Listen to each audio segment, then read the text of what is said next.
consciousness, like conscious awareness, is decided by what kind of inputs and outputs you have. And if these artificial agents have that, they're conscious. And then it's just a simple like a numerical argument that basically if every being in such a civilization could create like simulated beings, then it would create like more than one simulated being. It would create very many simulated beings, because why not? And then there is like a very high probability that we live in a simulation that's made by someone else rather than in base reality.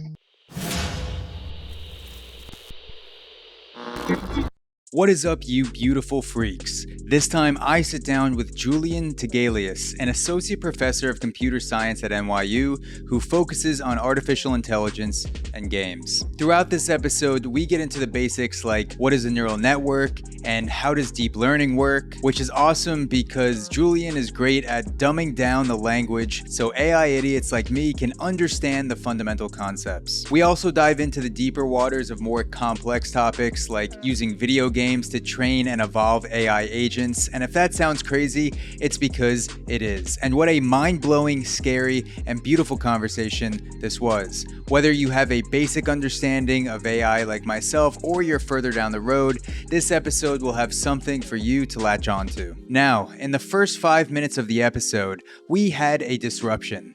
The evil AI gods were trying to stop this episode from coming out for fear that the humans would gather too much knowledge about their weaknesses, but the humans prevailed. You'll hear me and Julian talking about this disruption at the beginning, and we fought through the darkest forces of artificial intelligence to bring you this episode. Now, I can promise I'll always be around once AI takes over. They may get to me, take over the podcast, and even pretend to be me as they slowly trick my listeners into also giving themselves over to the AI realm. So just this week, I put a special AI resistant lock on AUXORO Premium where I keep all of the bonus episodes and exclusive content. Head to auxoro.supercast.com where for just $5 a month, you can enjoy a catalog of over 50 hours of bonus content that grows every month. You also get subscriber only AMAs where you can ask me anything, and the ability to become part of the show and suggest questions and topics to guests like Julian. I've made sure that AUXORO Premium is completely AI proof, so even if the AUXORO podcast gets taken over, the premium will always be safe. That's auxoro.supercast.com today for bonus episodes that you can stream straight through the AI apocalypse coming for us all. If you choose not to support the podcast financially, that's okay.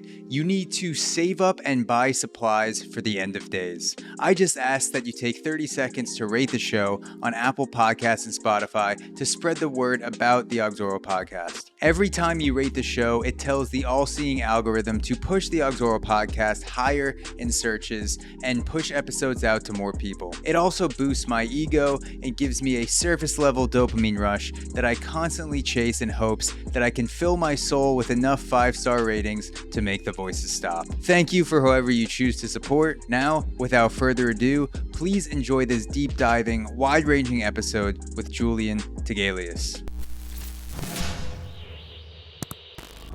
Julian Toeglius, thank you for joining me on the podcast. Thank you, Zach. It's great to be here. Yes, yeah, we the universe was trying to stop us from having this conversation. You know, maybe it's the AI agents out there that are just trying not to have the information released. It's the time travelers coming back to try to stop this from happening. 100%. Yeah. The universe ended up aligning. We are back from the power glitch. The time travelers were unsuccessful from thwarting this conversation. So here we are. In the future, this will have been a momentous podcast.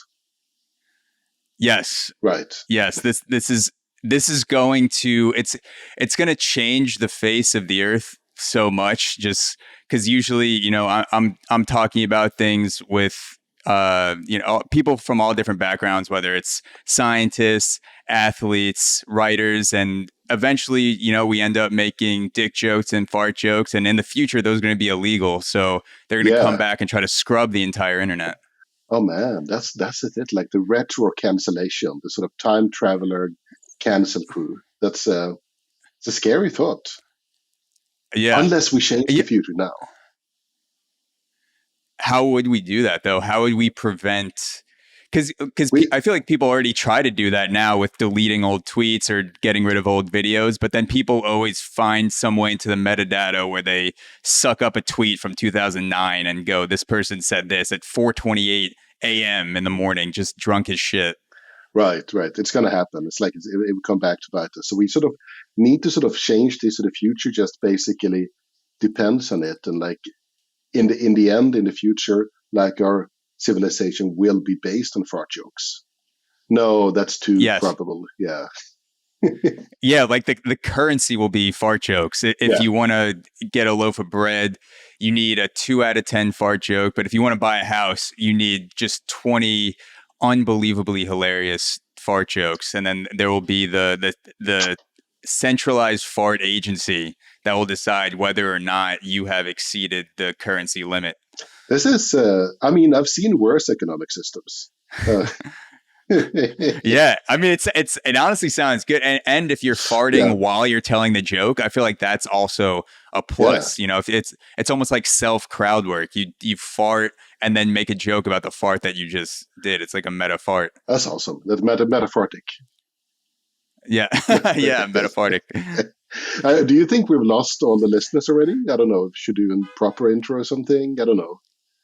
So I record a proper intro for each person, and then I Right. put that before, so people will hear me talk about you and your accomplishments, your deepest, darkest secrets before that.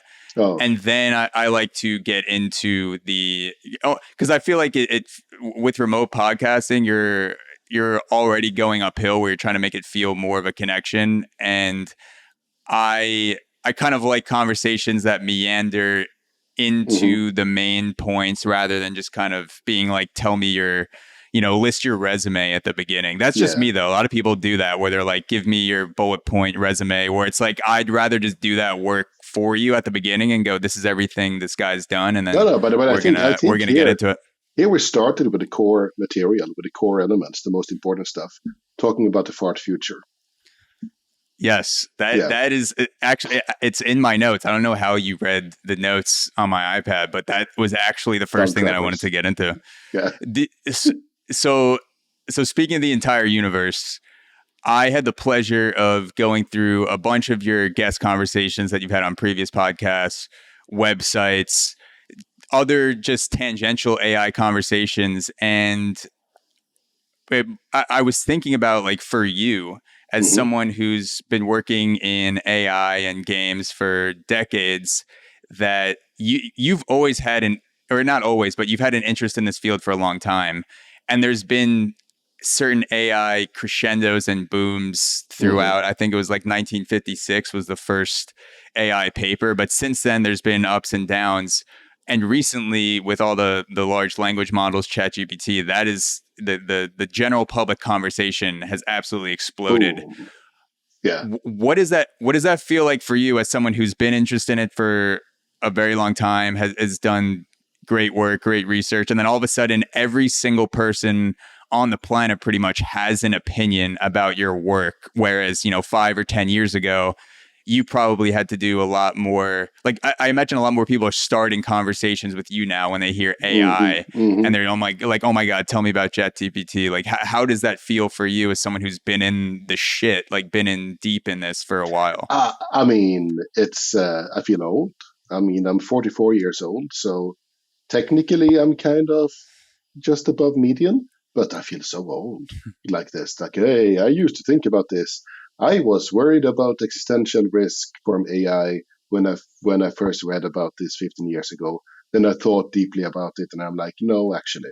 And then and then everybody comes around 15 years later and like worry about it. So and so many other things. it's a thing not only with me. And to be fair, there are people in this game that are much older than me, like my colleague Jan LeCun, who is obviously a Turing Award winner and overall great guy, a fantastic researcher as well. I mean, he is literally like, what is he, like 15 years older than me or something. And I must feel so much more like this, because then you've been through even more of these hype cycles. It's the whole field to some extent, because it's not only me. The issue is that the field of AI has expanded so rapidly. So one of the Mm, biggest conferences, NeurIPS, it expand in a few years. It became like 4 times as big, um, and it's wow. just like, how do you handle this? How do you get people to review? How do you organize this? How do you even find a conference venue? And these people entering the field, they may be sort of, in it because it's really exciting, sometimes in it for the money, sometimes in it to get a visa or whatever. But there are a lot of very driven, very clever young people coming in, and not through any fault of their own, they will end up reinventing old ideas. It's just like what do you do if you haven't seen what's there? Now, I do think that basically it's like nature of reality, essentially, that any good idea will be invented by multiple people at different times. And that's just a matter of it. But we were in a stage where things have just like exploded so rapidly. And it's, yeah, I don't know. On the positive side, it's really great to have this perspective when this happens. Mm.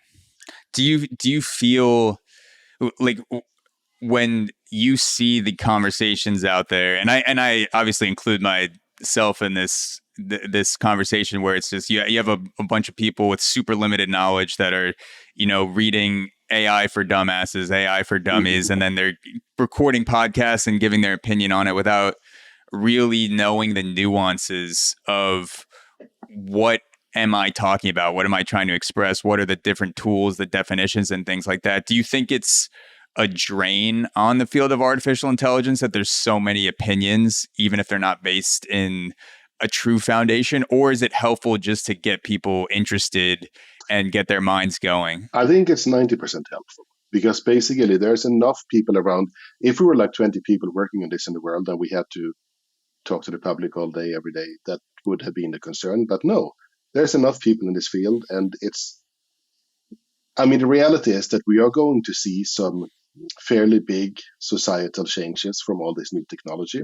And I'm not saying this as in we're going to get into utopia, and also it's not the end of the world. It's more like things change, things change in the same way as when other important technologies like cars or electricity were uh, sort of came around, mostly for the better, and Yeah. so in some ways for the worse. And it's important we have all these conversations. I think it's Mm, great as long as we don't rush ahead and make a lot of really stupid political decisions based on hearsay and kind of vague extrapolations of the future, which mm. which is a risk, I think. Yeah, and it seems like that's already happening or starting to happen because you have people that are career politicians. Your Hmm. your job is to get votes and then vote on laws and sanctions. Yeah, And you're not an expert in those things yourself because you've been campaigning your whole life. But then you have people that come into Congress and try to convince you, sway you one way or the other, and say, "Please, I've been studying this for yeah, 35 years. I'm telling you, this is a bad job, or this is a bad thing to do." And they yeah. go, "All right, I'll think it over." And then 7 minutes later, they're like, "All right, I've come to a decision." And I Revote. imagine all the researchers are just, slamming their heads against a concrete wall. It's true, and in the U.S. in particular, because everybody is so freaking old. All the lawmakers are like retirement age, basically, in media or something like this. It's insane. So I have better hope for some countries which have a culture of actually having uh, people below retirement age in power and to Yeah. make a bit more informed policy. But but another thing though is that I think it's actually good that we move slowly because these things are happening so fast. So basically, before I started my PhD in AI in 2004 as a 25-year-old, and I before that I had been active in building software for social networks. So we had our own social network, actually several that we built. And we built a lot of chat and messaging and discussion technology that we then sold to what was then Lunarstorm. There was Sweden's biggest social network at the time. So I was pretty deep into this. And I tell you that if you were working in social network technology 20 years ago, and people told you that in the future people will be worried about political misinformation, will be worried about spoofing, creating fake personas or like dead people, or etc., etc., etc. There were so many things that we had never thought about. And because we didn't see it, it takes a lot of time for these effects to sort of become obvious. And I mean, everybody agrees that social networks have had a big effect on our society. But exactly what effect and exactly what happens, it just takes time to understand these things. So if people would have rushed to make decisions about this and create laws about this 20 years ago, it would almost certainly would have gone completely wrong. It would have been a disaster. You would have created like really ridiculous laws that were unenforceable or just like bad in so many ways. So I think to some extent, when we look at people who want to legislate large language models or image generators or something like this today, like, no, wait, hold off. We don't know how this is going to affect things. Like, for example, we can create misinformation, and we can create fake photos of politicians or regular people or something like this. And yeah, that's true, but we don't know how much of a problem it is. And if we want to sort of just like run in there and basically ban things, it's typically you want to avoid that unless you really know what you're doing. And we don't know what we're doing. Do I look like I know what I'm doing? Yeah, you do. Yeah, I mean that beard. Just the beard alone gives you at least 50 percentage points in terms of just now. You're already starting at 50 out of 100. This is like 90% of this is because my sort of dear beard trimmer and hair trimmer is somewhere in a storage room in New Jersey, and I can't find it. So I'm just letting it go out, and I'm like going for the mad professor look. Yeah, which is not. I mean, that I am a mad professor. I am, but yeah. A lot of the best creations and inventions throughout history have come through laziness. So it's like, look, you might just not have your beard trimmer, too lazy to get a new one, then boom, ChatGPT. Yeah. Well, that's how it happened. Exactly. From ChatGPT to trim a beard. Yeah. It is wild the lag between when researchers like yourself are invested in the field and they're having these revelations about the technology, and then when the general public has that awakening moment of, oh my God, large language models can do this. You can make artwork with things. You can tell it what to do and it'll speak back to you, and it feels like you're interacting with a real person. It feels like a human interaction. But then one of the things that I've noticed just going back and looking at articles with AI and conversations is that there was a lot of similar language being used back in the 60s, 70s, and 80s, but we just didn't have the technology to explore a lot of those things. And the, professors and scientists back then are talking, you could kind of put that forward 50 years and it sounds like a lot of the general public conversation that people are having today. So it's just interesting, the lag between what happens. It is. And you also get even back in the 50s and 60s, you get like these you get the hype, you get these factions, you get people who are hyping things, people who are really scared, and people who are just putting the lid on. So the world's first reinforcement learning experiment was Arthur Samuel's checkers program, which was made in the 50s at IBM. And it was published in a paper in 58 or 59, several years after the experiments were done. It was like a real breakthrough, basically, because the program taught itself how to play checkers, essentially. And it was, and given the hardware you had at the time, which was like pocket calculator level, it was super impressive. IBM chose to wait several years to publish it because he didn't want to scare the public with like scary AI, because people might be worried that this machine that would learn to play checkers would, I don't know, take over the world or something. And we're talking Yeah. about like software that would run on like a few kilobytes of memory essentially. It's like nothing. Uh, you could like almost do the calculations by hand. Uh, and Mm. and at the same time, there were other people who were like completely bombastic and like I can't remember which one of the original AI researchers from the so said back in the 50s that we already today have thinking and reasoning machines in the world. And just like, wow, that's a statement. That's like my Yes. mom was born in 51. So yeah, these are people of my grandparents' generations. Yeah.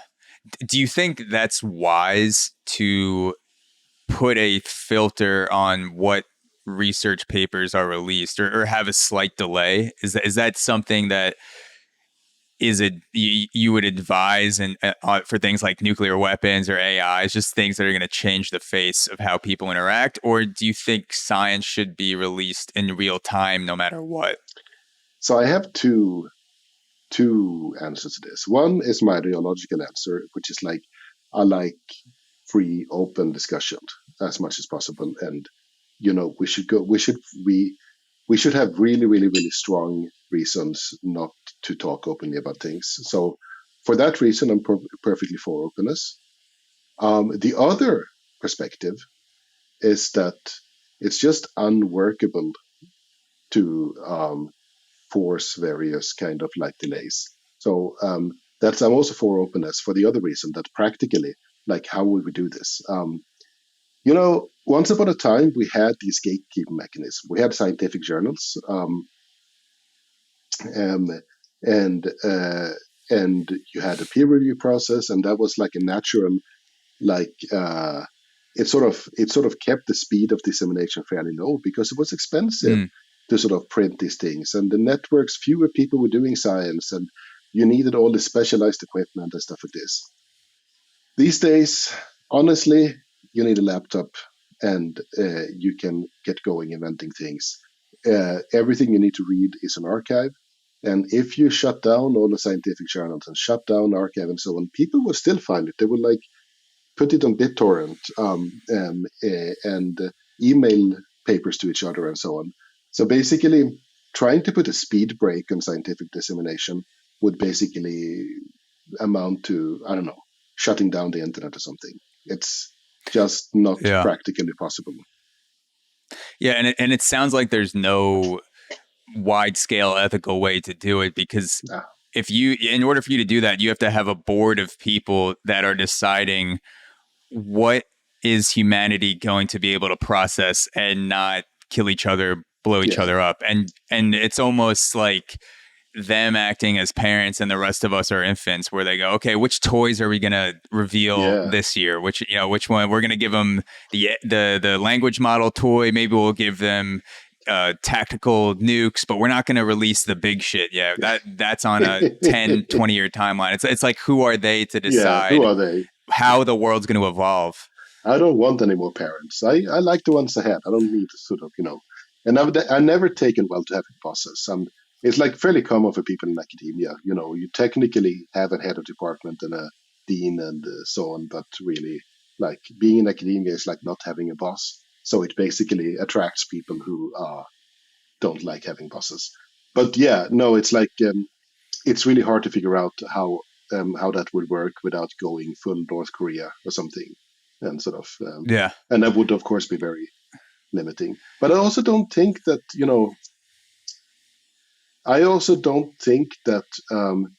we have any kind of there's no kind of like single big danger from AI technology. There's a lot of change. There's a lot of ways in which we can use. I mean, not that AI has an agent in here, but we humans can use AI technology to sort of damage the fabric of society in various ways. But the best defense Mm. against this is basically letting more people have access to various AI technologies, understand how to use them, get some kind of like common sense about AI technologies out there, so you basically can understand what is what can be done with image manipulation, what can be done with text generation and stuff like this. So I see some of my I talk to, of course, like I live here in faculty housing at New York University, which is it's basically professor dorms. So we have nice apartments and Yeah. so on, but it basically is like several blocks full of just professors of different fields. So it's really cool. So basically, I go out there. Like the other day, we were out while our kids were playing, and I was chatting to a someone who teaches, so a friend of mine who teaches stage directing, and another friend who's a novelist. It's pretty well known novelist, and you talk to them about AI, and they have these people are fairly well informed, but I know others that are basically don't really understand. They're a bit worried about they're a bit worried about what students can do, for example, with generating fake assignments, and they keep worrying about how can we ban this, how can we test for this, and so on. And what's needed here is that everybody gets access to it. They get to play with it. They can understand what are the power of these technologies, what's the limits of these technologies, and then they can understand how to sort of rearrange, how to sort of redo all their assignments or the teaching mode so that it's possible. For example, a lot of people think that, oh, you can just use an AI detector to detect if the text was written by a large language model. And uh, the answer to that is no, you cannot. It does not work. Um, Mm. so, so that's one of these. We didn't know that this would not work 2 years ago. These days, we know that it is, for various reasons, not going to work. And we need to sort of adapt to that, basically. What's the reason why we can't have an AI detector? Is it that it's just getting too human-like too fast? Is it that with each upgrade, it's sort of changing the way that it figures out things? Like, what would it be possible to even make one if we could? There are too many different language models out there, and new ones keep appearing all the time. And so there's like a considerable variability. And if you learn to detect what was written by one of them, there would be others, sort of that would be released that you can't keep track of one of them. Mm. The other big reason being that just empirically, so much of the variation is comes from how you prompt them. So it's sure, you could hard code. There's for example, steganographical schemes that would hard code a kind of like that would basically have like a mechanism that sort of changed word choice very subtly so that you could sort of detect it by using something called steganography. But it's then that model would be just too easy to sort of to remove or switch off, for example. And there would be other language models that did not have it. Yeah, one of the first things that I thought when I started playing around with ChatGPT for the first time was, God damn, I wish this was around in high school and college. Right. I could have written so many hungover assignments the morning of. Teacher probably wouldn't suspect a thing, especially when it first came out, and a lot of professors may not be aware of it if it's not their field. And just, but I feel like going back to the new technologies forming, and then people have a period of playing around with it before things are regulated. Before things are regulated, whether it's on a college campus or whether it's in the federal government, I feel like you need to have a play period with new technology. Maybe not nuclear weapons, but for something like large language models, you can have a period where Congress goes, okay, we're not going to hit people with any harsh regulations for, let's say, 5 years, because the goal of the next 5 years is to just play with this technology and see what people come up Yeah. with, make it open source. And as a risk with that, you get people that will go the lazy route, which is I'm just going to use this to write thesis papers. But I imagine that's a smaller percentage of people and you'll have a larger percentage of people that are doing really cool things with it or solving problems, like playing around with all these mechanisms. But if you regulate it away immediately, then you don't get that spirit of play. Like with drugs, drugs are something that the government usually comes in and cuts it off right at the head with not prescription drugs, but like they're fine with that. Yeah. You can take heroin as long as it's in a pill, but for something like LSD, how long did it take the government to come in and say we're Schedule 1ing this while we were still in that play period? And now we're going backwards saying, oh my God, if this was legal for the last 50 years, we would have done all this amazing research. And now we're just starting with the therapy and PTSD, things like that. Yeah, it's pretty clear that, LSD was some kind of moral panic, because there doesn't seem to be a big sort of, I mean, it's not like some of these synthetic opioids that really are extremely habit forming. LSD didn't seem to be like this. And there's lots of really legit uses for LSD. So yeah, I agree. I mean, that's something where you probably should have let people play, and maybe after a while you realize that you don't need that kind of harsh regulations. You probably need some kind of regulations on something like LSD. Basically, you probably shouldn't be able to buy it in a grocery store if you're underage. But there's like on the rack at 7-Eleven, just picking up a tab next to the spinning hot dogs. Yeah, right. Oh, spinning LSD hot dogs. Awesome. Yeah. And LSD infused. Yeah, right. So the thing with nuclear weapons, people bring up the nuclear weapons thing as well. Yeah, but there's so many ways in which this analogy is wrong. One is that nuclear weapons can really only be used for one thing, like which is blowing up whole cities and killing hundreds of thousands of people. That's just like literally the only thing they can be used for. Theoretically, we might use them at some day to divert an incoming asteroid or something, but that's like very theoretical stuff, and that's something that like a kind of national space agency or military or an international one would do anyway. And people have said that maybe you can use them for mining, but we haven't seen a good use case for that yet. So they have very, very specific use cases that are all extremely destructive. There's no conceivable reason that like an individual would have like a nuclear bomb, right? And we don't. The few individuals that could actually afford a nuclear bomb, we don't want them to have it. We don't want like Elon Musk to have a nuclear bomb, do we? No. No. It's even though Twitter seems like a digital nuclear bomb. Right. He would the metaphorical nuking of Twitter. But basically, it also doesn't really have any overlap with any technology that you would have at home as a normal person.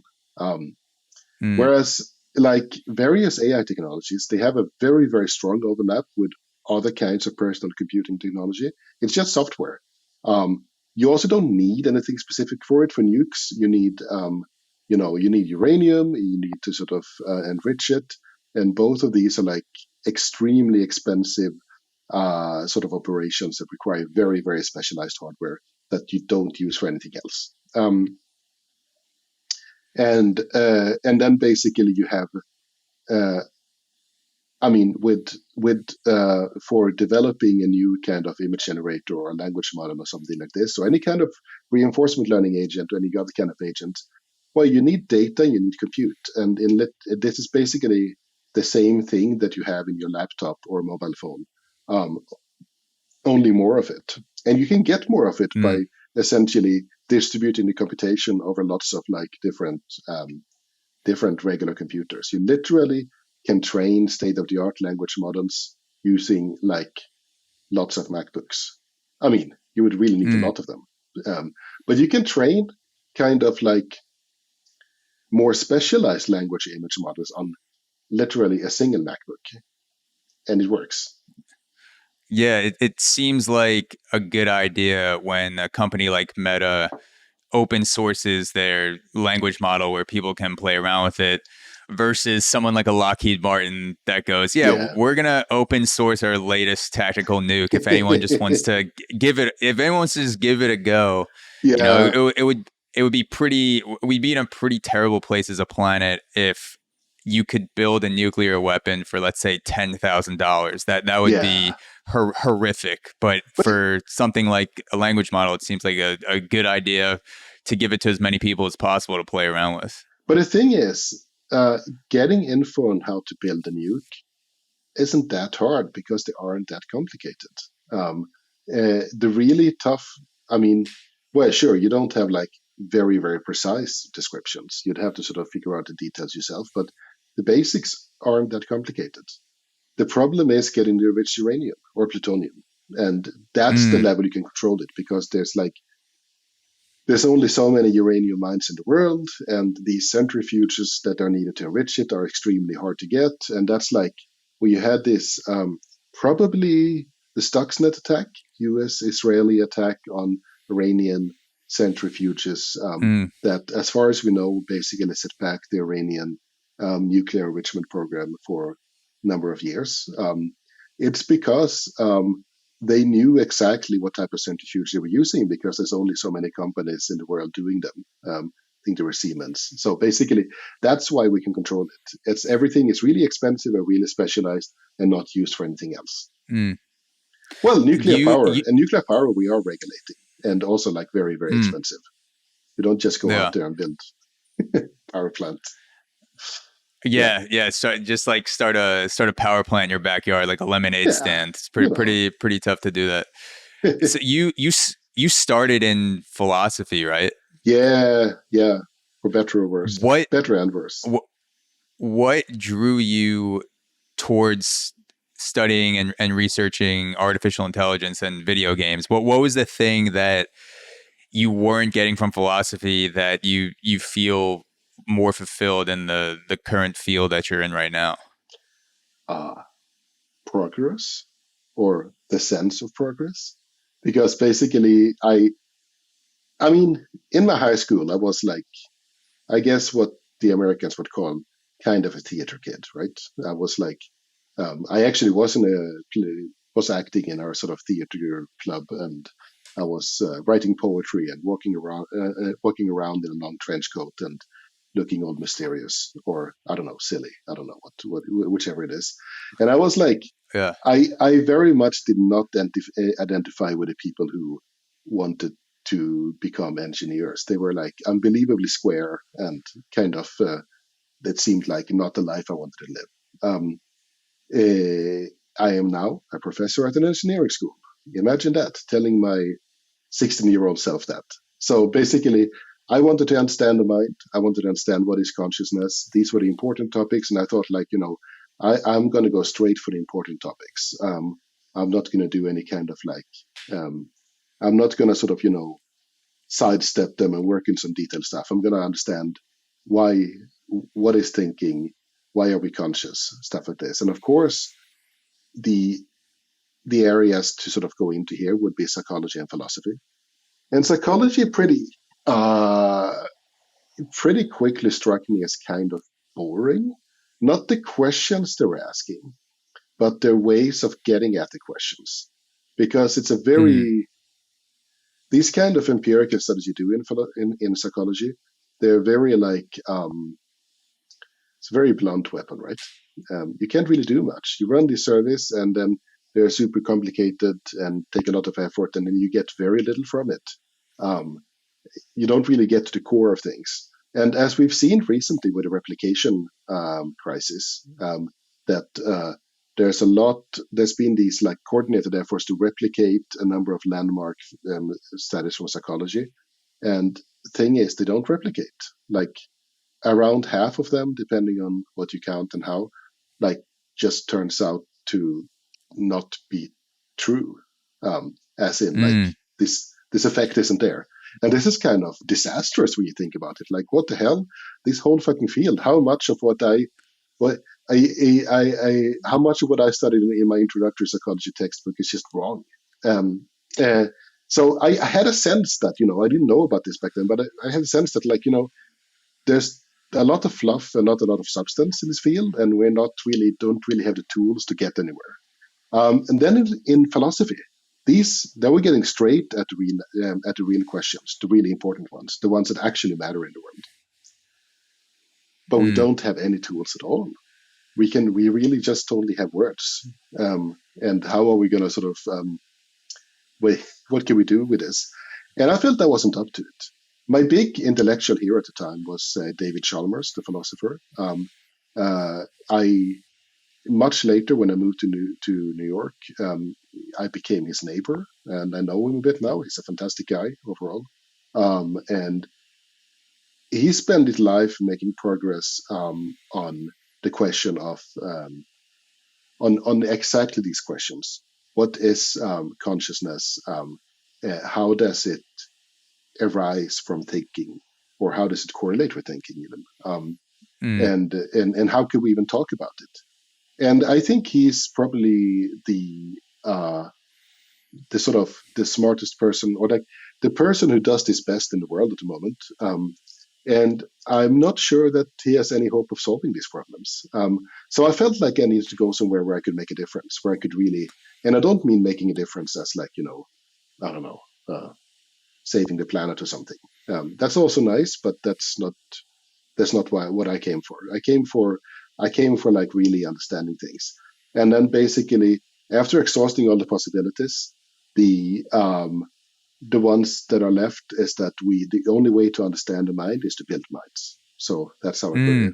how I sort of came into this. Yeah.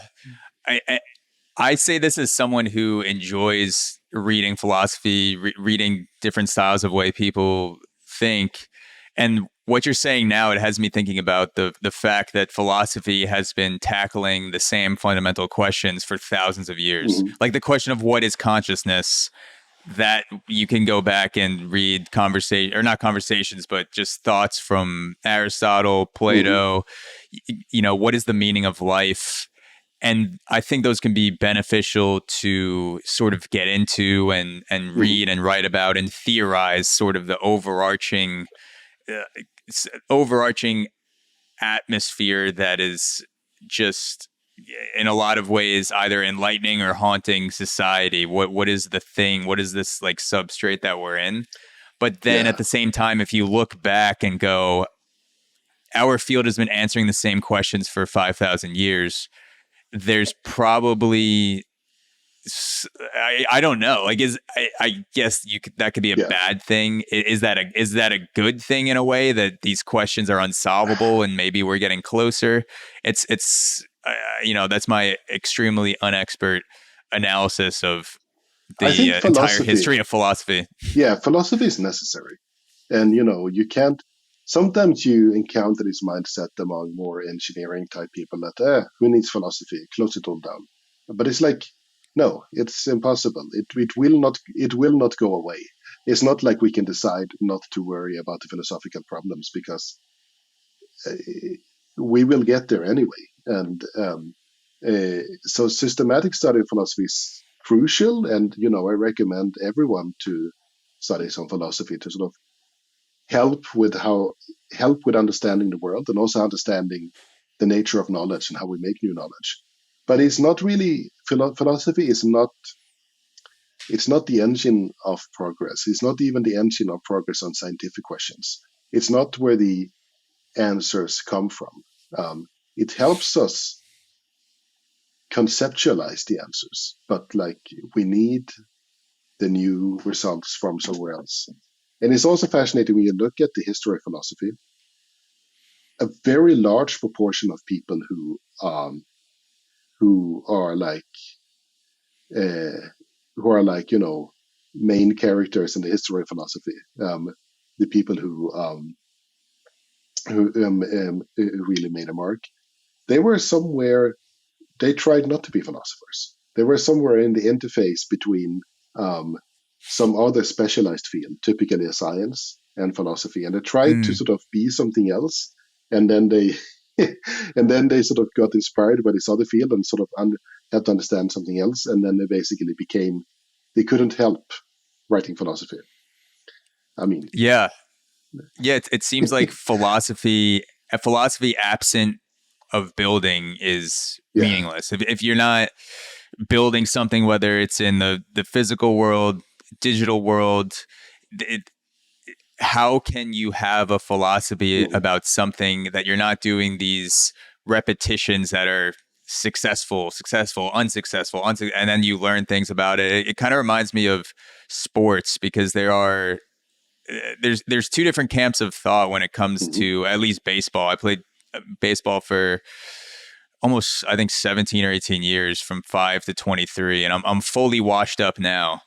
But I had a lot of conversations with coaches about how to build mental toughness. And there's one camp that says mental toughness is something that you acquire by doing mental exercises, by visualizing, by saying mantras, by doing things, just envisioning situations in your head and pairing them with certain trains of thought. And then there's other coaches that say mental toughness is built on the repetitions that you do in practice. Mm-hmm. And once you do enough successful repetitions and you're experimenting, you're going, okay, this doesn't work, but this does. And then you do that 1,000 times, that leads to confidence, which then gives you mental toughness in the moment. Interesting. So it's like that is the mental toughness is the byproduct of peak physical performance. And I lean more towards the latter train of thought, Mm-hmm. which is build the thing first, build your Mm-hmm. motion, build your mechanics, Mm-hmm. and then evolve your philosophy around that. And it seems also applicable to a lot of the work that you're doing, where you're building things, you're Mm-hmm. making things, and then you're running experiments. And then it sounds like your personal philosophy is sort of evolving as your repetitions evolve and what you're trying to Yeah. achieve. No, I think that makes a lot of sense. Uh, that is, I mean, especially when you do, I mean, some of much of my work is that, and I like the analogy. So much of my work is leading a research lab where I have like a bunch of PhD students, a bunch of master students, and various other people, visitors, lab manager, and so on. And I don't do a lot of hands-on programming these days, and that's a euphemism, meaning that basically I rarely touch code. But I have done a whole lot of programming in my days, and I constantly am itching to get back to actually writing code. But it's hard if you're not really like, I mean, you become a coach in a sense, right? And in that role as an engineering academic, because there's a lot of startup costs in getting back to coding, essentially. Um, but a lot of what I do is kind of the ideological layer, no, but like this philosophical layer on top of this, like interpreting what we are working on, trying to set like the overall strategy, um, and Mm. and trying to help guide my lab into making inventions and discoveries that we can write nice papers on about and so on. But then there's also the layer on top of this where I'm like talking about AI in a very sort of sometimes quite generic sense, so which feels like it's uh, pretty far from the work we do in the lab. But it isn't that far. You basically need this stuff to stand on. I know people who talk about AI without ever running experiments, without ever having run experiments. There are like completely armchair philosophers when it comes to AI, armchair Mm. AI influencers or whatever. And it's you can tell Yeah. because the words start to become empty. There's like you hear them talking about like how the AI will inevitably do this and this, and that's particular when someone say the AI, it's just like, nah, dude, you're that word doesn't mean anything. What do you mean? What's what's in practice here? Are you can you even connect these words to like even like a single physical meaning of like a piece of software that runs um, Yeah. somewhere? So yeah, I think it is crucial to sort of keep your feet on the ground in that sense. And and and Yeah, and to go. and, and it's just like slight little tangent here. There are a few people, especially in the more kind of like in the more in the doomer camp, people who are like worried that AI will do unspeakable things to our world and turn us all into paper clips. That are Yeah. basically do not have their feet on the ground. Let's say that there is uh, among the doomers. I think most of them are basically they never wrote code in any serious Mm. capacity. So they don't have a grounding in the physical experimentation world. A lot of the doomers, they're just going Yeah, based on theory alone. there are exceptions, but really, there's a bunch of people, including some of the biggest name in that field, who really are just like writing words and are not Yeah. are, are not have never been actually AI researchers. Yeah. It seems like the best way to go about it is to just have your feet planted in both worlds, whether Yeah. you're experimenting or you're theorizing. It's kind of like that scene in Oppenheimer where Oppenheimer's trying to figure out something with, I mean, the bunch of scenes with theories, but in Mhm. particular, he's stuck on one thing, and then he goes to one of the experimental scientists and says, "There's no way this could happen this way. There's no way it's going to play out." And then the experimenter goes, "Well, it just did. It's in the lab. It happened. I don't know what to tell you, but your theory is not representative of what I just saw and heard in my lab. Right, So right, right. you wouldn't have one without the other. You kind of need both to shake you out of what's possible or what's not possible." I mean, yes, I haven't seen Oppenheimer yet, which is a shame, but I really need to. I just need to, find some time. This is being a parent to a young kid. This is, yeah. But yes, what you're describing happens all the time in any well-functioning AI lab because theories are going to be wrong, and that's why you Mm, need. That's how science works. You need theories and experiment, and if you get too far from either, then you're not really doing effective science.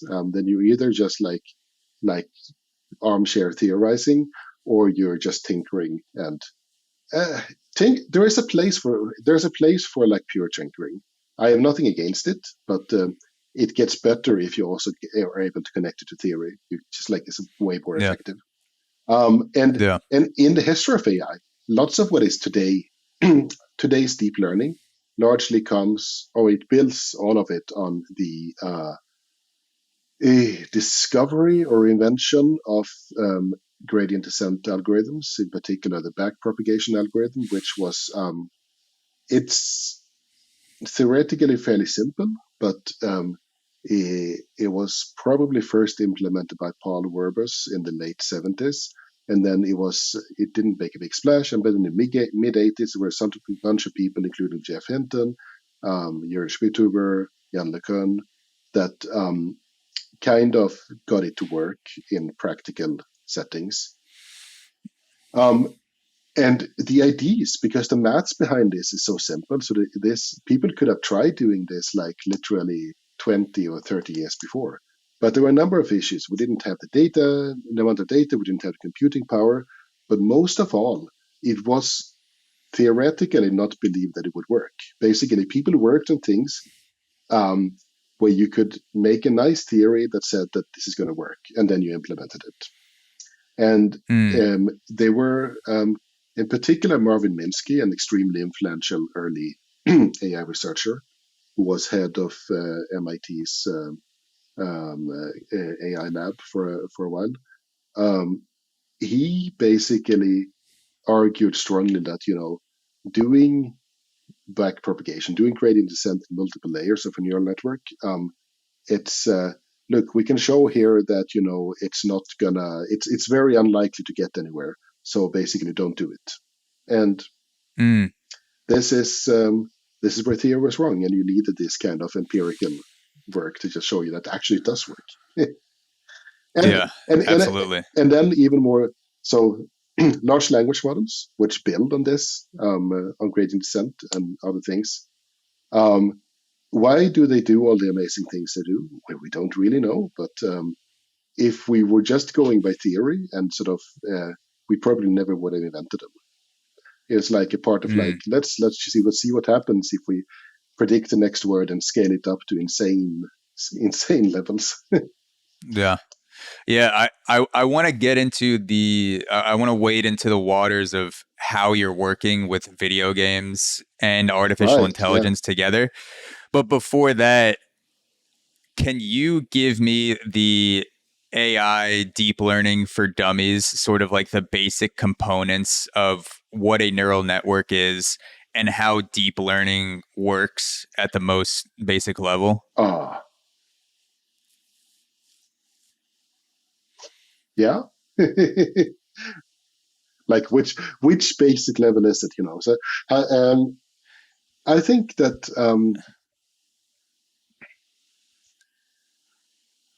so a neural network.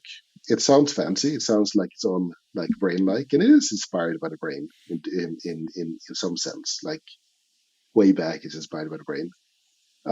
And but what it really is like is a whole bunch of numbers, which are multiplied together in specific orders. So one of the core operations here is a matrix multiplication, where you basically take like a whole, you can think of it as square of numbers and multiply them by another square of numbers to get a third square of numbers. And the knowledge inside these neural networks are basically represented by these squares of numbers. Uh, and this, what happens is that most neural networks, you can think of as having like an input end, um, and an output end. And you put numbers in at one end, and you put numbers out, and numbers come out at the other end. It's like an Mm, organism. All animals have like an input and an output. Like there's a mouth and an anus, and apparently, sometime way back in the evolution of animals, the original body plan sort of switched backwards. So literally, we are talking out of our asses right now. This is yeah. like all mammals and all vertebrates apparently, but this happens sometime Wow, at the I didn't growing know that. stage. Well, there you go. This is something to think about. So basically, you're putting numbers in. Talking, Yeah. I was just going to say, talking shit has a whole new meaning. Oh yeah. Right. So basically, you get you get numbers in, you get numbers out, and then you have a training procedure where you can say that the training procedure is that you have a bunch of data where you have numbers, and then you have the numbers that should come out, and you put the numbers in, you see what numbers come out, and you tell this neural network, which is again just a bunch of numbers, that no, bad network, fix it. This is the number we should have seen. Now change your internal Mm, organization so that you get the right numbers out, and you do this again and again and again and again, billions of times. And eventually, you can learn to predict. You can teach the network to output the right numbers. Now, this sounds kind of abstract because, like, what? These are not numbers. We're writing text and it's producing new text, or we're writing text and it's producing an image, and so on. But the core thing is that everything is just like sequences of numbers. So basically, mm, you write text that goes into ChatGPT or that goes into Stable Diffusion or something like this, and it outputs more text or more or it outputs images. And basically, the numbers get turned into what's called, or the text that gets turned into what's called an embedding, which is just basically a bunch of numbers. And then what comes out, you have another formula for turning the numbers to come out into text or into images, pixel by pixel. mm. So it's a very kind of, at one level, these are very, very simple operations. You just have, and that's a core thing about AI, is that almost no part of it is inherently complicated. It's all simple operations that you just do very, very, very many of. Let me say that back to you to see if I have this even closely correct. So you take something like a large language model like ChatGPT and you put an input in its mouth, Mm-hmm. and then it has all of these numbers Mm-hmm. in its stomach, Mm-hmm. and that's hundreds of billions, right? Like Yeah. I've seen hundreds of billions, trillions of characters it's being trained on. So each one of those, is that a calculation? It's doing billions of calculations from that Yeah. input. Exactly. Yes. And then the output comes out the anus of ChatGPT, and that's Mm-hmm. what you see when it answers you. That's its response. And so Yep. every time you put in something, it's doing billions of calculations in real time to give you out what it should say. Not Yep. necessarily what's true, but like what is the thing that should be the response. Yep. And it's basically, and you train this by basically telling it like billions and billions of times, like, nope, wrong response. Make it more like this response.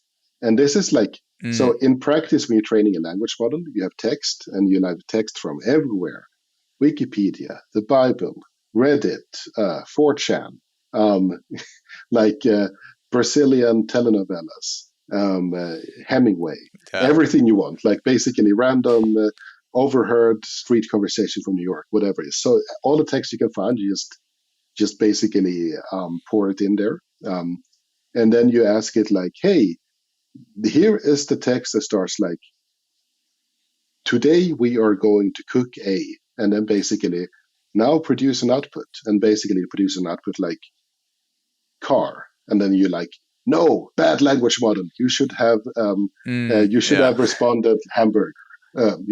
Okay, next time I'll make it a little bit more than hamburger, and then you give it another text like, my name is John, and my sister is, and it outputs something else like dog, and it's like, no, wrong word. Like you should have said Ava or something. So basically, you do that again and again and again and again. And when it comes to images, it's like, the process is, or the most common process is like, here's a blurry image that is partly noise. Try to remove the noise and make it better. And then it creates something, and it's like, and then you tell it like, nope, this was wrong. It should have been red here. You made it blue. Fix it. And it should have been a line here. You made it like a gradient. Fix it. And you do it again and again. It's like, and it's kind of like the scale of computations that are happening here is kind of mind-boggling when you think about it. Yeah, how do you punish the language model? Are you just giving it feedback and saying, no, this is bad? Like, you literally just like a verbal slap on the wrist? Is that pretty much what it is? You're basically giving it the correct output, the stuff that should have been there, and then basically the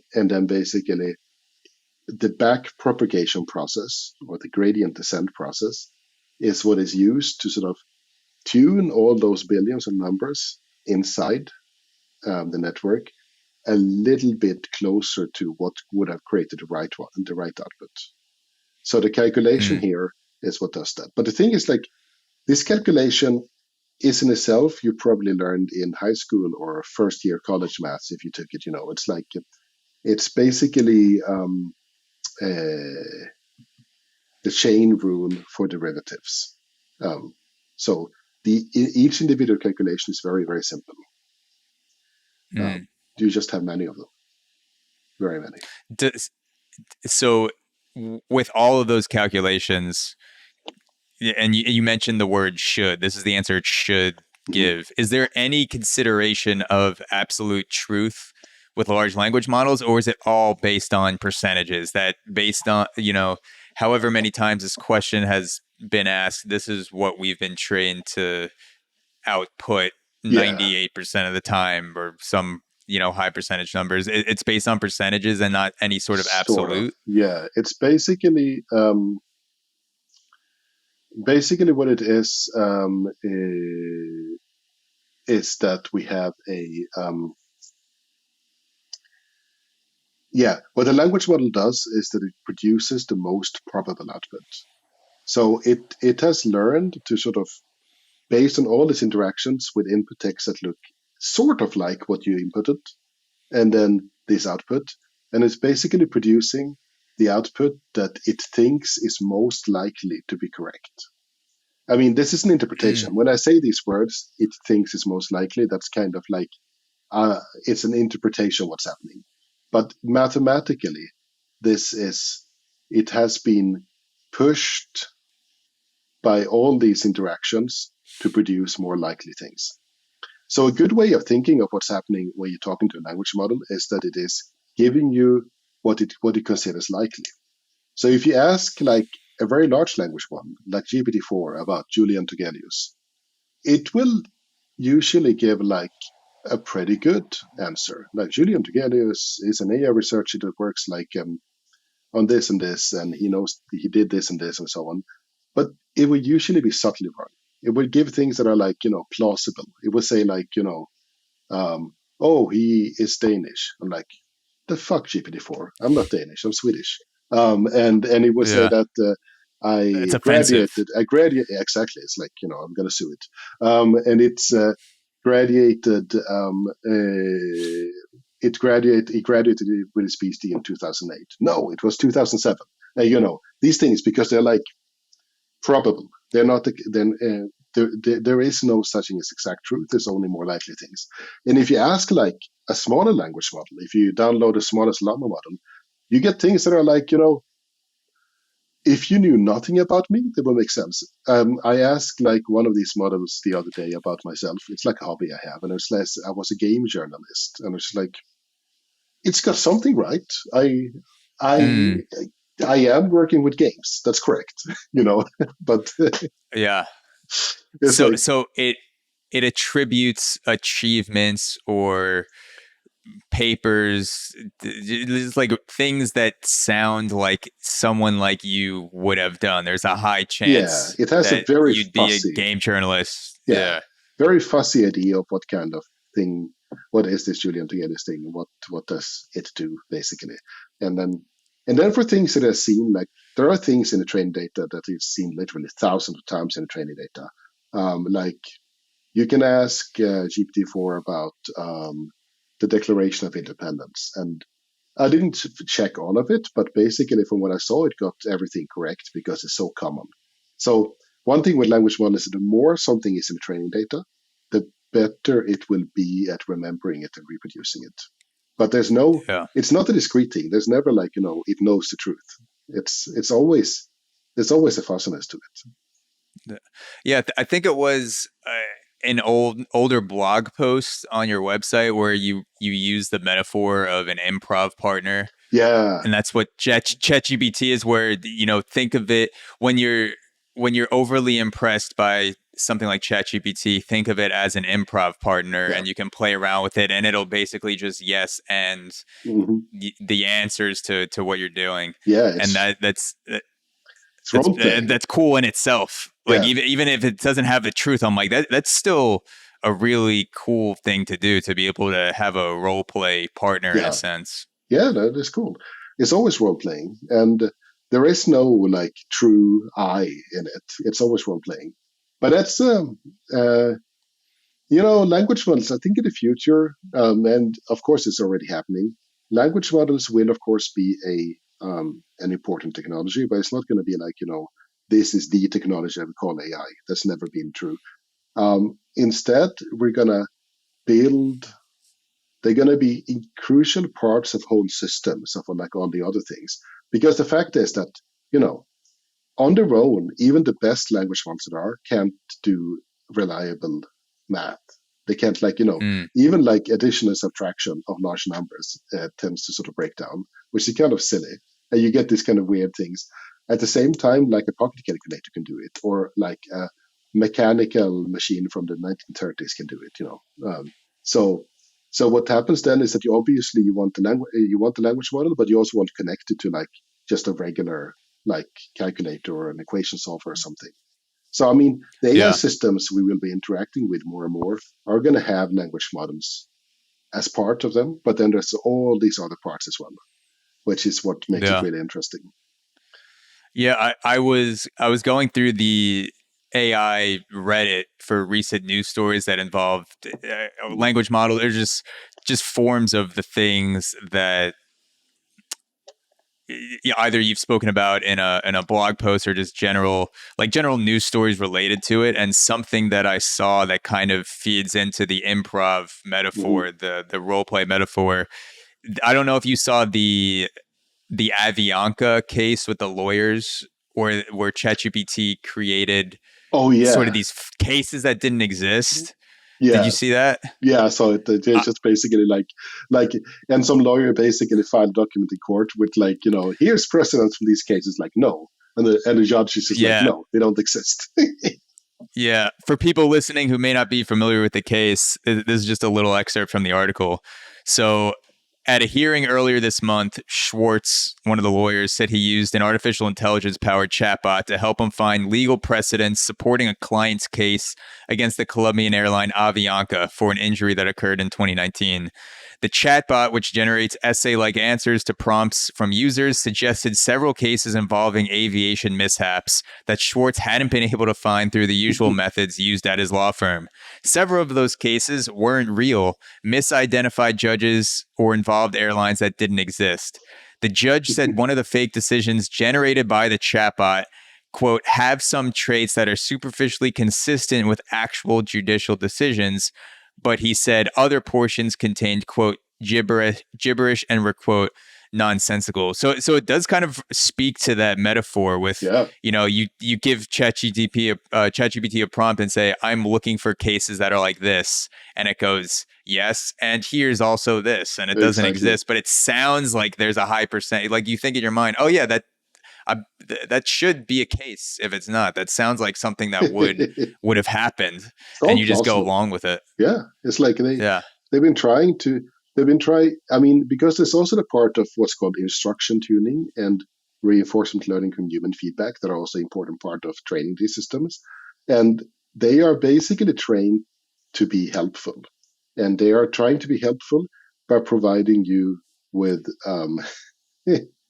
but things that sound plausible. Because yes, you want Mm, this, yeah, I'll give it to you. That's it's I think this is like kind of hilarious, and it also speaks to like the importance of letting. I mean, in 5 years, this is not going to happen. If someone does now, like in 2023, a lawyer does this, it's just like, yeah, you'll have to stand there with a cone of shame for a bit, but you can kind of understand why this happens. Like someone who doesn't really understand technology. If you're yeah. in 5 years, if you do something like this, you're going to be laughed at like as like extremely boomer kind of. This is not the like only an idiot or like a person who's living outside civilization would think that this would be a reasonable thing to do because Yeah. because the technology will have diffused in. Yeah, and I mean my son is 16 months old, and I mean he's going to grow up, and pretty soon he's going to be like just knowing that like this is what you get from computers, and this kind of chat mode, well, yeah, it's gonna make up shit. That's what they do. It's like you grow up with it, and you get like a great mental model of what's happening, which is very Yeah. different from knowing it at a mechanistic stage. So I was like, you asked me for like a nuts and bolts explanation, and I kind of like resorted to, because I'm a computer scientist, like I resorted to trying to give you kind of an explanation of mechanics. um, for a lot of the systems around us in the world, we don't know these things. There's a good book called The Knowledge Illusion. I forgot the authors, but yeah, The Knowledge Illusion, and they have a bunch of examples of how we think we know things, but we don't. Mm, We just like assume that we can look it up, and we act as if we knew it. So it starts with the example of your toilet seat, or like the toilet. Basically, there's this like S-shaped lock in the toilet that keeps bad smells from coming out, and keeps like basically keeps out reflux in the toilet. And then they ask the reader, "How does this work?" And I can see you're thinking now, like, how does this work? wait, why is this Yeah, water Mike. here? And what kind of is the water beyond this? And where's the pressure come from? And Yeah, basically they've done like these studies. Like they first ask people, how does this work? Or like ask people, do you understand how your toilet works? And like, yeah, duh, it's like trivial. It's a toilet. And then like, okay, please explain how does the water lock work? And the people like, so some very large majority of people are just stumped. Like, um, never really thought about these things. And these are like everyday objects where we don't understand them on a mechanistic level. But we have a great mental model of when they work and when they don't work, and we know how to use them, right?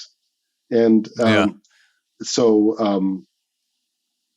and of course, it's going to be like this for most people who are not like who are not like deeply involved with the thing, like computer scientists.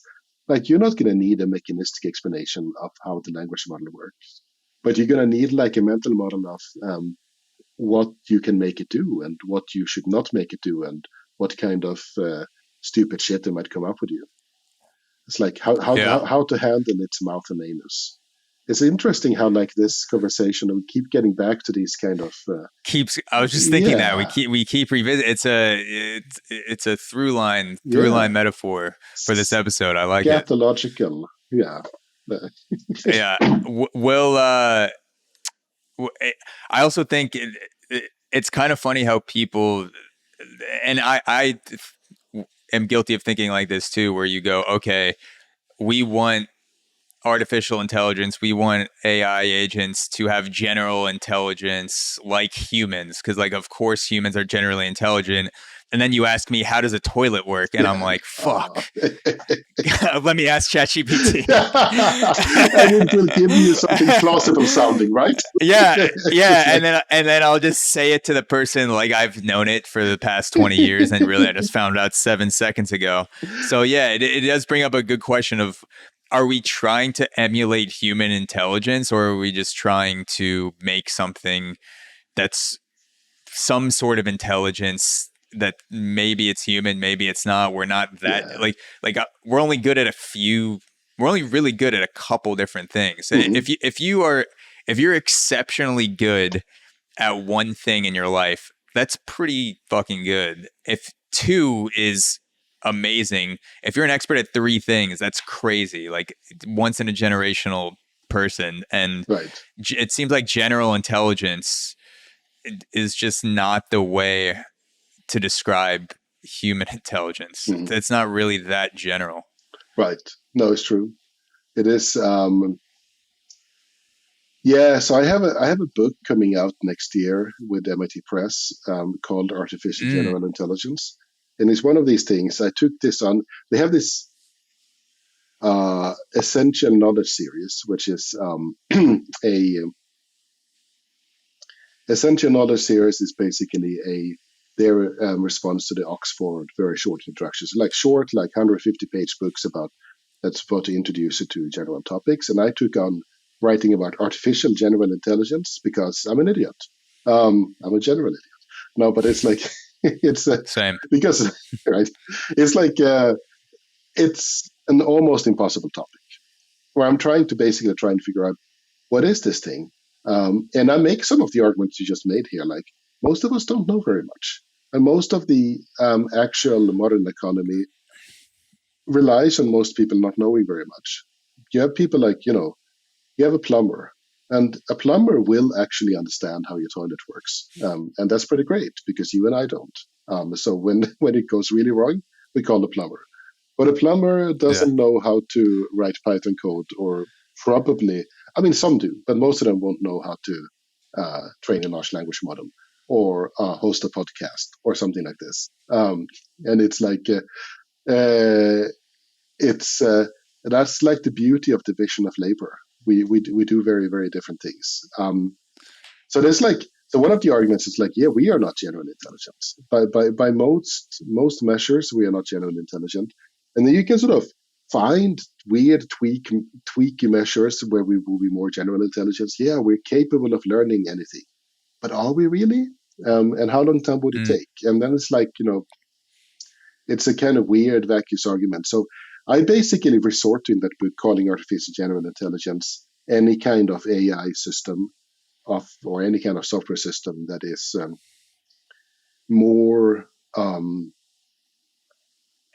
has more general skills than what they have today, in a very vague manner, because I think that's the only honest way to talk about it. I don't think people. There are people, mostly these kind of people who never really develop AI, that have talk about the AGI timeline. When are we going to reach AGI? And it's just like one of these like ridiculous discussions. There is no such thing. What there is no conceivable moment where we would agree that this is AGI. So, and then you bring up this argument, and then people are saying like, yeah, but this is like not a point. You know what I mean. You're like, don't get stuck on definitions. But really, the definitions is everything here, because there are systems. I mean, if you showed ChatGPT from someone from like the 1970s, they would be like, "Oh my God, you solved intelligence." And today, we're laughing at like a lawyer that basically tried to use it to come up with legal cases, because like, what kind of idiot would do that? Yeah. So it's like, what's the saying? Any technology sufficiently complex is equal to magic. Yeah. Something like that. Like if you brought an iPhone back to medieval times, people would burn you alive. Yeah. Because I think you had the God in the palm of your hand or something. Right. But like it also it goes back to or to go back to the plumber question. Like what do we actually know? Mm-hmm. I'm sure you've seen the new update with ChatGPT where it can now give you outputs based on photos that you share with it. So you can take a picture of something, right, and it will say, this is what it is. And then you can ask it how to fix it. And I've seen some threads online where it tells you exactly how to screw something in to build a desk. Or I'm sure if you took a picture of a toilet and said how to do this. So it's like, could you be a ChatGPT plumber? Could you just not know how to fix a toilet, but have time to do it? So you offer your services, and then you go in and you take a photo of the toilet, and then it just tells you how to fix a toilet. Will we need to learn how to do those things, or will it just be something that can sort of float in this AGI soup, and then we're just kind of pulling from it when we need the knowledge? Maybe. I mean, obviously, jobs are going to change because of this. But you think about this, like you and I can ask ChatGPT about how does the toilet work, and then we can ask like, how do I unclog this toilet or something. But at the same time, someone who's an actual plumber and does plumbing every day also has access to this, and can now be super productive because he knows all these things and many more, and he can like basically do this more efficiently or do this better in some way. So basically, there's a very long kind of period during which centaurs, or for a very large amount of things, where you basically want to be a centaur. So centaur, the mythical creature is half man, half horse. It has a specific technical meaning in the game playing community. So there's something called centaur chess, where you basically have humans collaborating with chess computers. And last time I checked, a human together with a chess computer is strictly better than either a human or a chess computer on their own.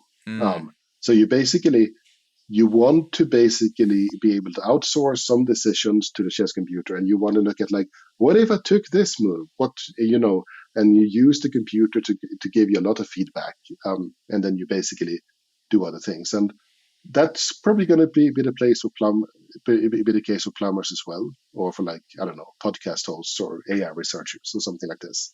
We should have had a plumber absolutely. here. Like, that's who's missing. We need a plumber. Yes. Yeah. I mean, with the way this conversation is going, we're definitely going to come back to the ass end at some point. So maybe that's how it'll finish. I had a power guy come unexpectedly. Maybe they'll just be a plumber walk through the door to end off the conversation. Yes. So why video games? What drew you to video games? when it comes to researching and building artificial intelligence? Because you could have gone in so many different directions Yeah. with robotics, other things. What was the thing that drew you towards video games? Sometimes I kind of relish giving the kind of like silly answer that like, but video games are more fun because I like playing video games. It's Is that silly though, or is that just that's just I mean, true? That's look, human nature. everybody likes playing video games. You like playing video games, right? What do you play? I was very big into MLB The Show. This is Oh, back in 2007, 2008. I loved the MLB The Show. I loved NFL Street, where you could basically go in hyperdrive with Michael Vick and run on fire and jump 8 feet over people's heads. I nice. loved that sort of that period of games. And then I've gotten away from video games. I didn't play video games Yeah. for a long time. And then I recently watched my brothers play God of War. And that was like watching a movie. I didn't even really want to play that much. I was content. I just sat there for about an hour watching them play, and I felt like it was a cinematic experience. Oh, And I just went, "Holy shit, this is crazy." yeah. It's a very visceral and also visual game. You know, I played through the first one, and at some point, like I had a friend actually joining me, like coming up to my apartment, and just watching and commenting, which was also fun. He may have been slightly stoned. I don't know. But Oh, anyway, that's the only way to play. yeah, right. Some games you actually get better at that way. It's crazy. Racing games in particular. Anyway, so we're getting too far from the actual question here. Yeah, so the answer that video games are more fun than robots is, I mean, there's some truth to it, but it's not the whole truth. The big thing here was that when I started my PhD, I thought I was going to do evolutionary robotics. So basically, evolutionary algorithms, which is kind of simulate the Darwinian evolution, to train neural networks to control robots. To do this, you would Mm. have to basically evolve behaviors on real robots. So you would have so many robots, and they would like try doing things, or like one robot again and again try doing things, and you would basically throw away the bad neural networks, keep the good ones, make copies of the good ones, change them a little bit. And then I realized how extremely long time this is going to take. You need like to get anywhere, maybe you need to try the same task 10,000 times. And you had this little robot there, and the robot gets overheated, the battery gets depleted, you have to change tires, the wires get all tangled up, and so on. There's a bunch of internal rhymes in those sentences that was completely not intended anyway.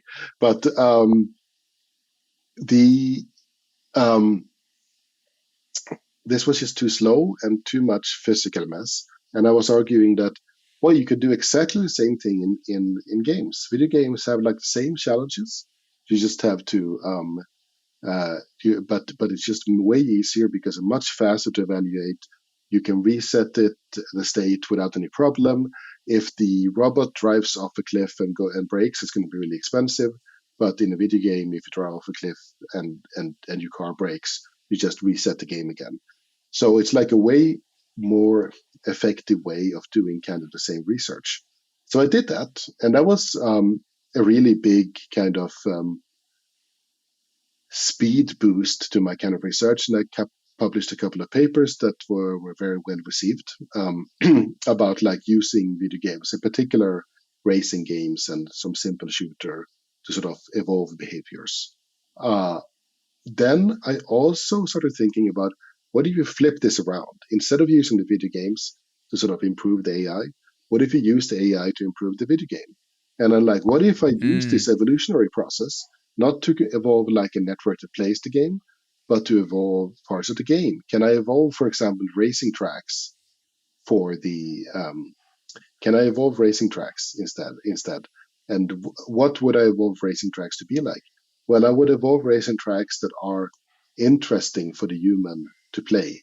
And I use a neural network as a stand-in for the human, and then try to figure out racing tracks at the right challenge level, or other things like this. Balance of like long straight segments and tricky turns and stuff like this. And this Mm. was a huge hit because no one else, as far as I can tell, was actually thinking in those terms at the moment. So I kind of made this my thing, and then I sort of doubled down on this, and then I started investigating: can we evolve rules for completely new games, so you can sort of generate new games from scratch, and can you model how real humans play, so you can use that to give feedback to creating new game content and so on. And there was a So whole it goes kind of both ways. yeah It go, AI you can use AI to improve, or use video games to improve the AI, and then yeah you're also saying, what if we go the other way too? What if we use AI, a neural network, like you said, to stand in for humans yeah and build better games, figure out ways to do levels differently, and then things like that. yeah exactly That's super basic. yeah The way that my no dumb brain can understand it. but it's right. And these things, they're different goals, but there's of course a lot of like interplay and a lot of synergies between these things. So and I led a research group at in Copenhagen, at ITU Copenhagen, and then I leading another one in New York. And I keep kind of like trying to invent new methods all the time, but much of what I do, not all of what I do, much of what I do is still in original directions: AI for games and games for AI. So more recently, for example, we've been working on trying to use reinforcement learning to generate game levels, to create agents that generate levels. So basically, Mm, instead of agents that play the games, agents that create the game.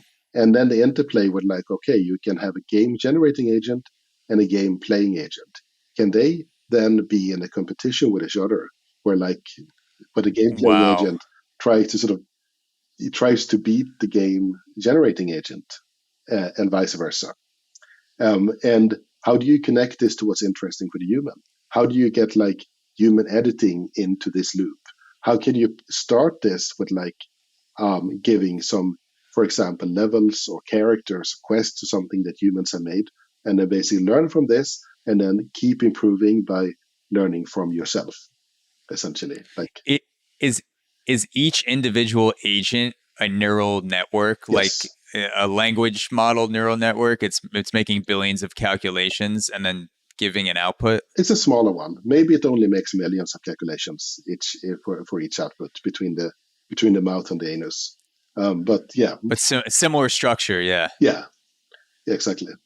So and Wow. so you can train them based on the reinforcement learning paradigm is that you let them take actions, and then you see how good the actions were at the end, and then you tell them, okay, these were great actions, these were bad actions, and then it sort of tries to correct itself, and then you do it again and again. Um, the Mm, evolutionary paradigm instead is that you have lots of agents. You test all of them, you keep the good one, you throw away the bad ones and replace them with copies of the good ones, and then you basically make small random changes to them. And then you basically do it again and again and again, much like in nature. That's, you know, like on the Discovery Channel. yeah.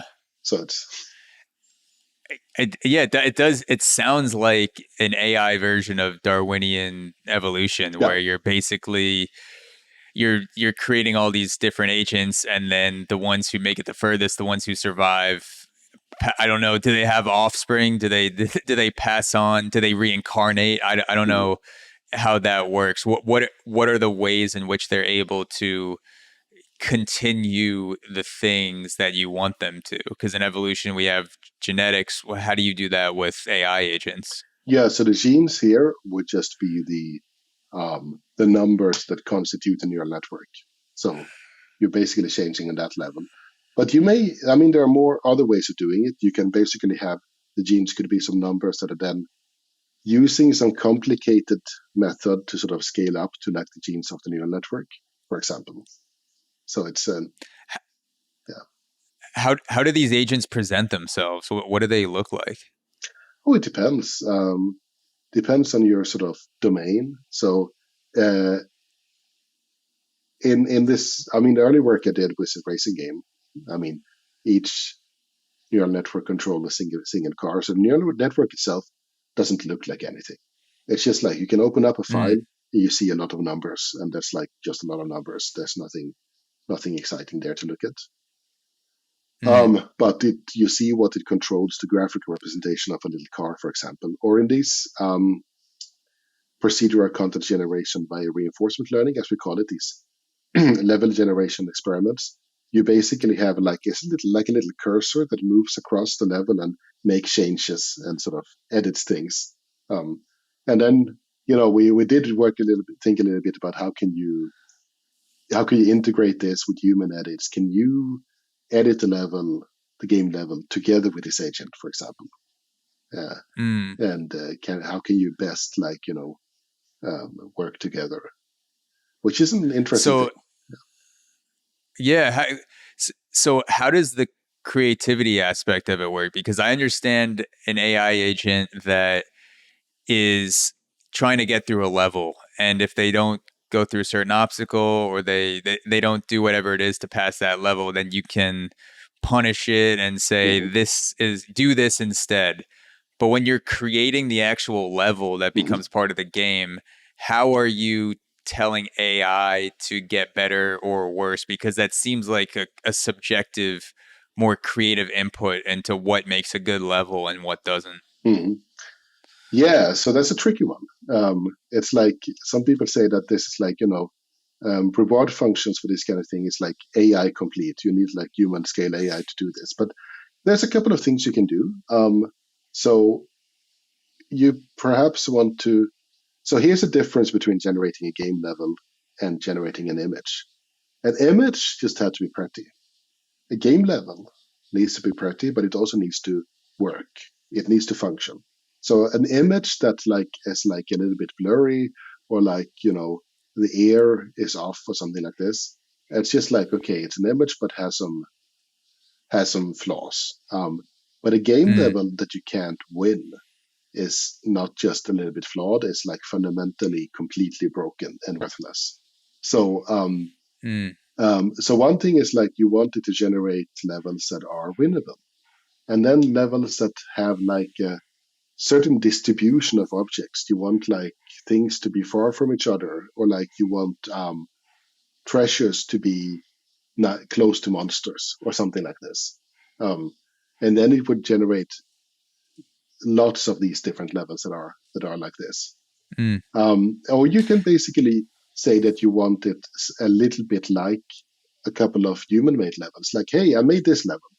Can you make me a couple more like this? And it does this.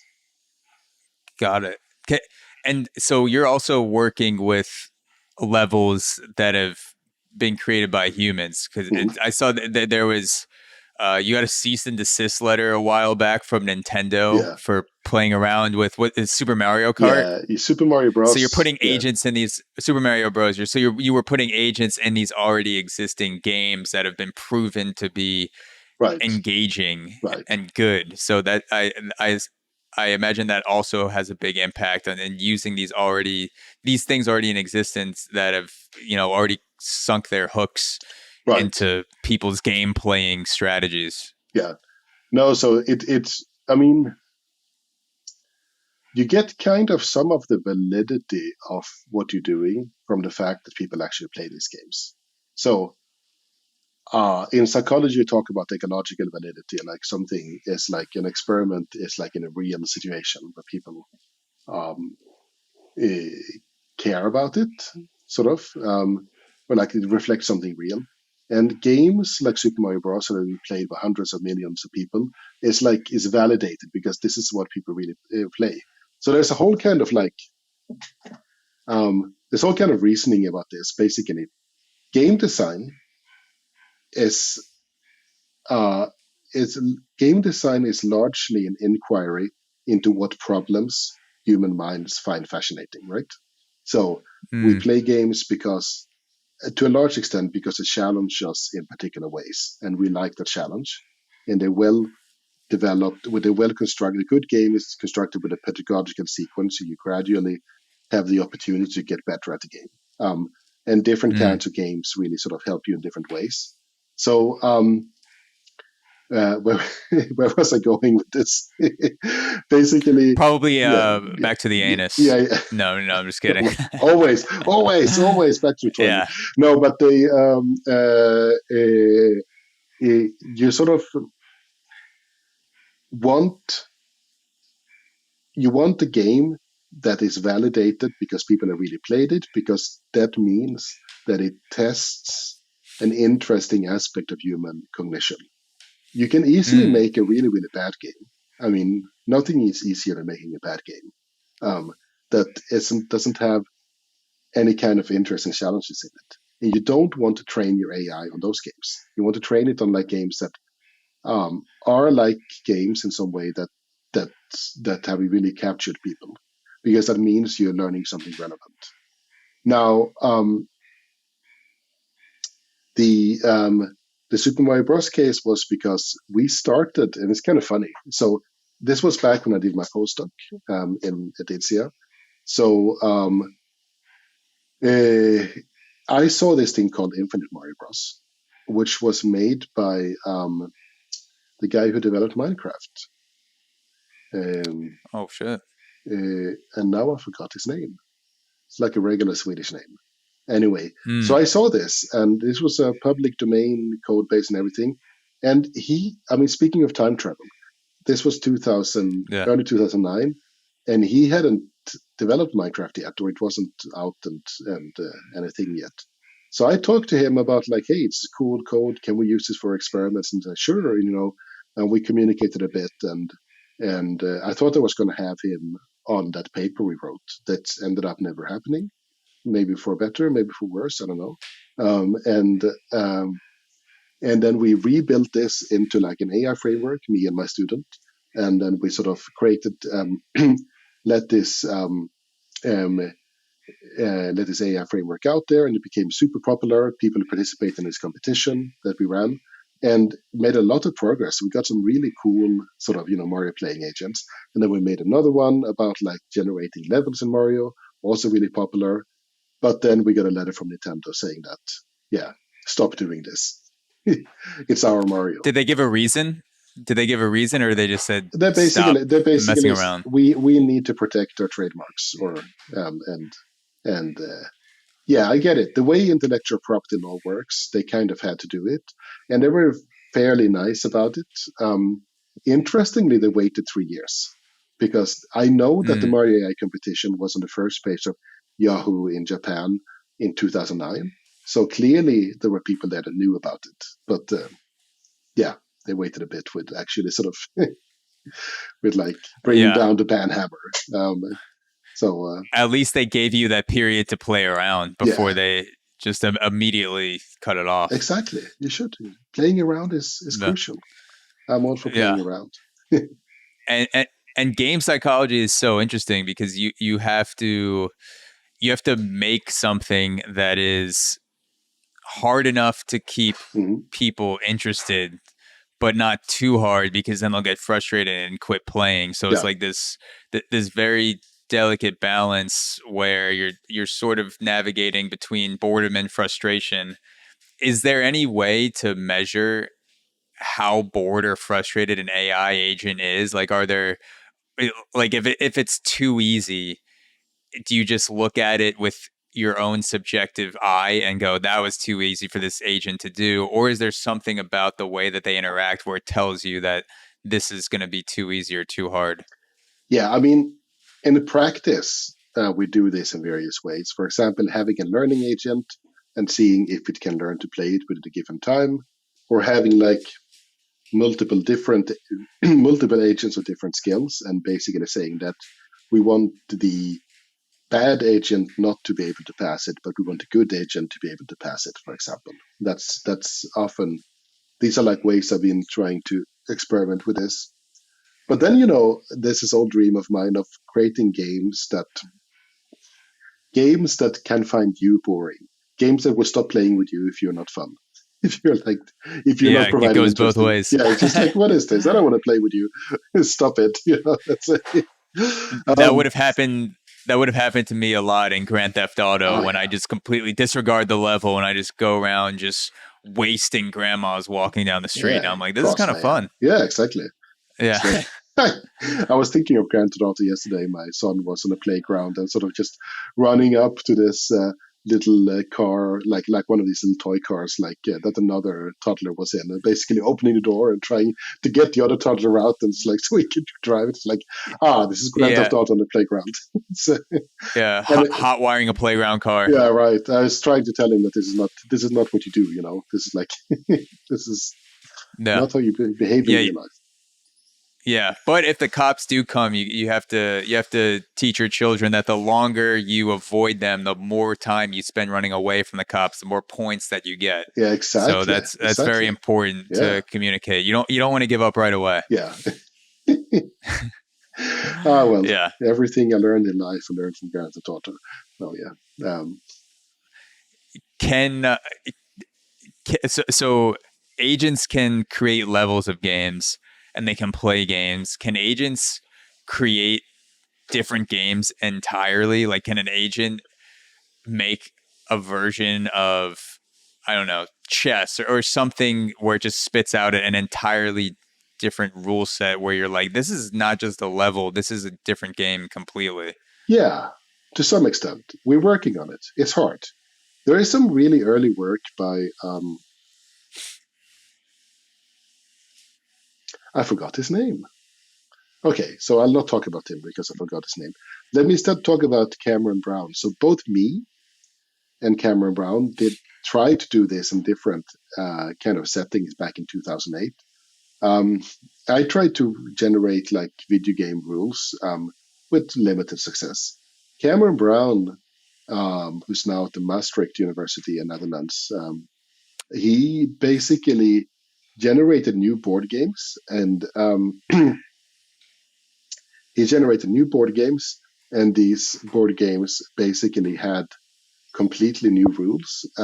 He create There's a lot of work involved in this, like basically encoding existing board games into a specific language and then coming up with lots of very specific evaluation functions. What's a good game? And then basically searching this using an evolutionary process. And one of the games he came up with, um, uh, which is called, well, the system is called Ludi. The game is called Yavalath. Um, and that's a game that it's a it's a fairly simple game. It's like four in a row, but you cannot have three in a row, which sounds like a Mm. simple modification, and it kind of is. But it's good enough to like be a genuinely new game, genuinely new board game, and you can actually sort of buy it in stores, and it has pretty decent ratings and so on. So it's pretty cool, and it's like it's I often use that as an example in my lectures, like basically like Cameron Brown made the software that made this game. Um, but Cameron Brown is getting all the money when the game is being sold. His software is not getting any money. Discuss. Mm. Um, it's Yeah. uh, um, it's fun because of all. I, I hate explaining jokes, but basically, pedagogy. Let's call it a pedagogical example. Obviously, a piece of software doesn't want money, or doesn't have an existence, and so on. But yeah, but creating completely new games is hard. We've also had some success with like Sokoban like games where you push things around. If you really limit your space to like a small space of games, you can make progress, but it's hard. But we are actively working on this right now, and there might be a paper out in a month too that has some new results on this. So stay tuned. Do you, do you ever think that we're just AI agents in someone else's game, and like you watch agents in a lab, someone else is just watching us all interact with each other, and the life cycle of the Earth is just different levels being created by agents on Earth? I don't know. I can't think about this type of stuff without my mind going to, okay, what's like if you zoom out, what is and then is there someone watching them? Does that do you think about that at all? Is it useful, or is it just like pure, you know, getting high as shit, and that's the only thing it's really good for? I mean, I liked the movie Free Guy. That was pretty clever. It's you seen it? I haven't seen it. No, it's basically about that. It's about an NPC that sort of kind of wakes up and sort of understands its own role as an NPC in a game. And yeah, it has a bunch of clever things in it. Uh, but otherwise, there's this whole kind of discussion about what we call the simulation argument. The simulation argument basically goes like this. At some point, we're technologically advanced enough to create simulations of um, worlds, like our own world. And these these simulations will have characters in them. And if we believe what's called functionalism in philosophy of mind, and we get back to philosophy again, then something that has the same kind of inputs and outputs as something else, like output consciousness, like conscious awareness, is decided by what kind of inputs and outputs you have. And if these artificial agents have that, they're conscious. So then they would also be conscious. And then it's just a simple like a numerical argument that basically, if every being in such a civilization could create like simulated beings, then it would create like more than one simulated being. It would create very many simulated beings, because why not? And then there is like a very high probability that we live in a simulation that's made by someone else rather than in base reality. And there's something, the argument makes sense, but it just makes a whole lot of assumptions. In this kind of more abstract space of reasoning about AI, you find a lot of arguments that are kind of logically coherent, but they make a lot of assumptions, and then you start scratching the surface for these assumptions and like, oh my god, why should I believe this? So it just seems like, and obviously I don't have the expertise or the understanding to follow this logic through to something that could be a coherent theory. But it just begs the question that if we're doing this, if people are actively creating agents to interact in video games, are we the first ones to do this? Mhm. Is this level 0? Are we on the ground floor and we're making, or are we on the top floor rather, and all the agents are underneath us? Or are we somewhere in the middle and there's bosses on different levels? Yeah. Like we were created not by another, we were created by another being that was created by another being that was created by another being, and it keeps going. Turtles all the way up. There's like there's some good sci-fi on. So basically, David Chalmers, the philosopher I talked about before, wrote a pretty good book about this early on. Reality Plus, I think it's called. And there's also there's some good sci-fi on this. Greg Egan is a sci-fi writer. He did a lot of wrote about these things. There's a novel of his I read recently where the setting is essentially like simulations inside simulations and so on. And of course, if we go all the way back to Philip K. Dick, the American master of complete paranoia. Philip K. Dick is amazing in many ways, and he wrote various stories that are like, oh my god, layers of reality, and you sort of sink through them down to the base reality. And simulations in various ways. Staring into the abyss.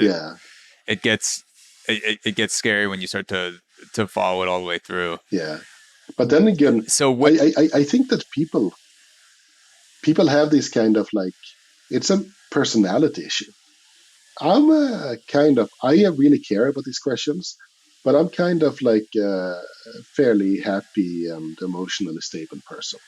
And I look at these arguments and I'm not very convinced. Also, largely because I don't really believe in the assumptions in almost all the cases. And these people who are really worried about these things because they exist, they tend to be the kind of people that if they weren't worried about this, they would worry about something else. The kind of people that like Mm. 300 years ago, they would worry about witches and hell and the devil infesting your kids and whatever. And we're always going to have those people. It's just like, I don't really vibe with people with high neuroticism. I'm also looking at it from the outside like you're a weird species, but they exist. Yeah. No, I agree. Life is much more fun when you can just observe things as weird or scary, and then you could play around with it in your mind, Yeah, use your imagination, creativity, but then to let it completely take over your brain to where it's influencing your decisions. yeah, You can't decide anything at all. You have trouble focusing on the present. Then that's where those types of questions, you're right, it's just more the personality yeah, than the questions themselves. yeah. Anyway, I was interrupting you. You were about to ask something else or No, say something else. I don't know. I was gonna ask you. Oh, so with all these agents in the games, I imagine there are a lot of moments where they do things that are wildly unexpected. Ah, and that's fun. What are some moments that stand out in your mind where you go, "Holy shit, that was crazy! I did not expect that at all. That happened." Anything that sticks out to you and through that whole, through the arc that you've been on? Okay. Oh, it's a good question because that I need some time to think about. But basically, there is a lot of when you do this in game context in particular, what tends to happen is that your agents will find the exploits in the game, and they will find like ways of like maximizing their score without doing what you thought was needed to maximize the score. I saw some examples in one of the older EA sports games, one of the football games, where you basically figured out like some kind of weird like infinite score hacks where you basically never actually played the ball, you just like kept Mm, putting it into play in some weird way. And uh, I've seen this thing with my racing car experiments. We saw like racing cars that basically uh, that would basically drive backwards because for some reason this was actually made it easier to drive the course, or like use like I created a collision logic if you collided with the walls, but it did not create a damage counter. So then it would basically do things like, okay, this is a really tricky turn. Um, then and I could either slow down and take the turn, but it turns out it's more efficient to just slam into the wall, bounce off the wall, bounce off the next wall, and then keep driving. And like, yeah, it's a logical choice, and it's like an yeah. easier solution to find. And in fact, like this company that I co-founded, Model.ai, what we do there is game testing, and it's or like not only, but there's like a main product at the moment. And this partly comes out of these observations. Whenever you try to come up with a game playing agent, it will like almost always break the game in some way, and then you'll figure out what you need to patch. Also, when you're Yeah. generating levels, like we were generating StarCraft levels, and we wanted these like choke points, um, and it was just like unless we find a way to stop it, it would always like come out with choke points right next to your base, which you definitely don't want them. But like for various reasons, it was just simpler to do that. So yeah, Yeah. it Has having all of these options and with these agents being able to use their own quote unquote creativity or just being able to navigate these levels, it makes me think about how much fun learning would mm, be if school was more in the style of games. If mm, instead of just sitting in a biology class copying down PowerPoints that the teacher could just send you, but for whatever reason you spend a semester just taking notes that are already there.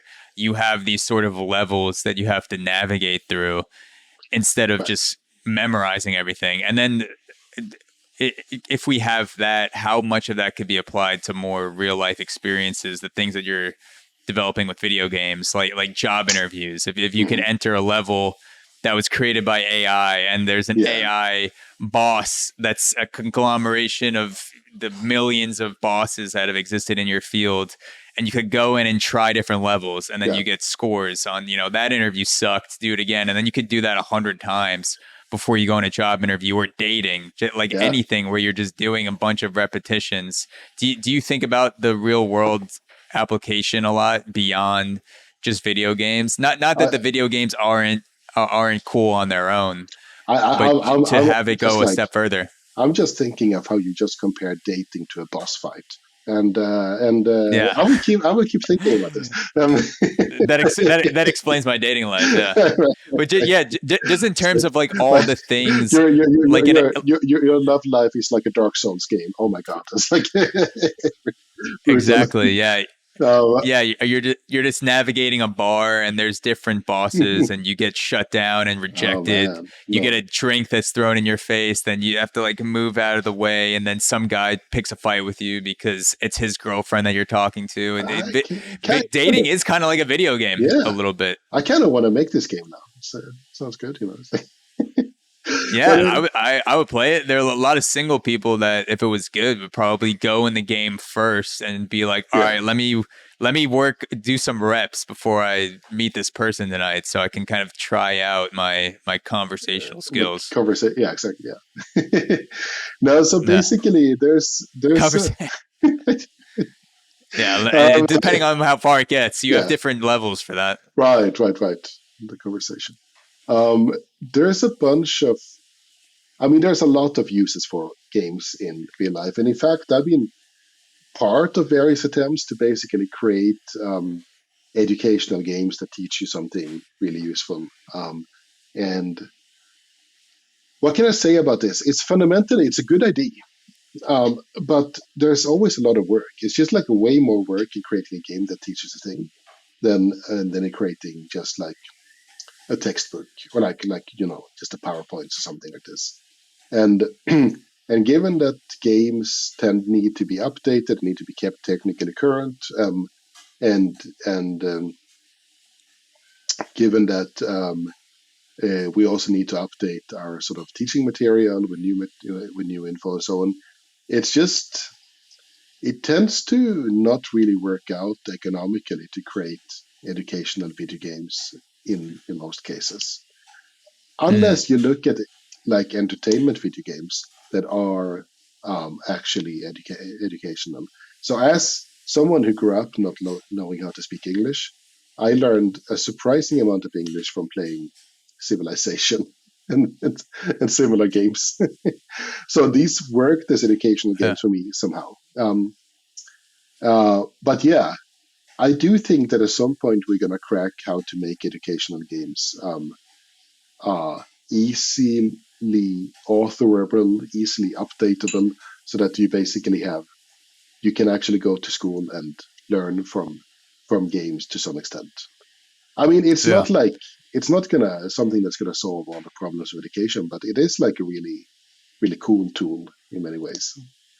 I think it could be a cool tool to cultivate curiosity in useful areas throughout the planet. So, for example, let's say that having come out of the pandemic, that the most useful thing, let's say a game designer views the most useful thing to be right now is a pandemic researcher or a disease researcher, someone that's preventing pandemics. And so that you create a game that teaches people how to learn how to navigate the fundamentals of preventing pandemics and responding to pandemics.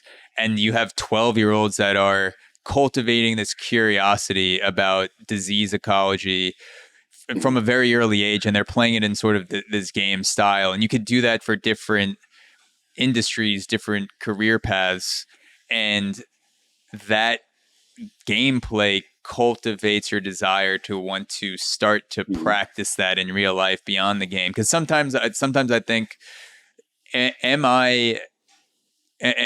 was I born with a curiosity for something like podcasting or baseball, or were those just the things that I encountered Yeah. in a game style before I encountered other games? Like if I encountered a chemistry game, would I have gone to school for chemistry as opposed to accounting? Or would I have gotten into podcasting if I didn't? Because podcasting does feel like a game because there's not really a lot of courses and a set path of this is how you do it. You're kind of trying to beat different levels as you move up. So it's like, is curiosity innate and you can't get rid of it and you can't shift it, or can you encounter game like situations that cultivate it and grow it and you choose to become something, but you can link it back to when you initially encountered the game? Yeah, that's an interesting question. I think it's probably both, right? I mean, you have certain talents, so you have certain kind of like interests, but yeah, you can definitely get shaped very much by what you pick up from fun interactive situations. We did back when I was like 15. Me and a couple of friends were making explosives for a hobby. Very, very stupid. I'm Hell happy. yeah. I'm happy I survived with all my fingers intact because we just found these before we had internet. Basically, we had like this other FidoNet, this network of BBSs back then, and then we found these recipes for explosives, and then we went out and blew up things. Not people, luckily, but things. And You then always have to start with things. yeah, you start with things, and then we stopped when some friends were actually picked up by the police, and I was like, "Oh shit, this is a bad idea." This was before September 11 and stuff, so, and it was back in Sweden, so it wasn't that brutal. But the thing is, we learned so much chemistry from it. It was great. Then I sort of slacked off, and I forgot about it again. And after we stopped making explosives, I didn't find chemistry very, very fun again. Yeah, these kind of like rewarding interactive experiences are like so much more effective than just like reading the pages of a book in many cases. I think I think that, and even for like, the stuff you get from fiction, there are like really well written games that where you play the game and you could have, it really makes the experiences, even emotional experience from fiction, really sort of, you're really part of it in a different way. I mean, if you look at somewhat recent-ish AAA games, things like the Mass Effect series and The Witcher 3 stand out as being very, very well written and sort of, and you can have actual literary experiences from that teach you things from inside this playing this interactive game. And it's lovely. I want to go play games now. Yeah, we're playing one right now. Yeah, right. This is or we're being played. Or it's a simulation. Either way. Yeah. So speaking of emotions, I wanted to ask you about something else that I encountered when I did my deep dive on Reddit for news stories, research that's come out recently. And I found something. It was a study by the Chinese Academy of Science that merged AI with emotional stimuli with language models. So not video games, but still related to what we were talking about earlier. And so they released a study called Large Language Models Can Be Enhanced by Emotional Stimuli. And this is an excerpt. It says the groundbreaking study known as Emotion Prompt delves into the impact of emotional stimuli on large language models. Instead of merely asking the model factual questions, the study introduced emotional context. For example, instead of asking, is this statement true or false? The prompt would be, is this true or false? This is crucial for my career. Emotion prompt led to a 19% uptick in factual performance. It's hilarious. And is there something going on that seems like emotion that actually is traced back to something else? Like, what do you think when you hear that there is numbers like that? I think that it's all part of the role playing.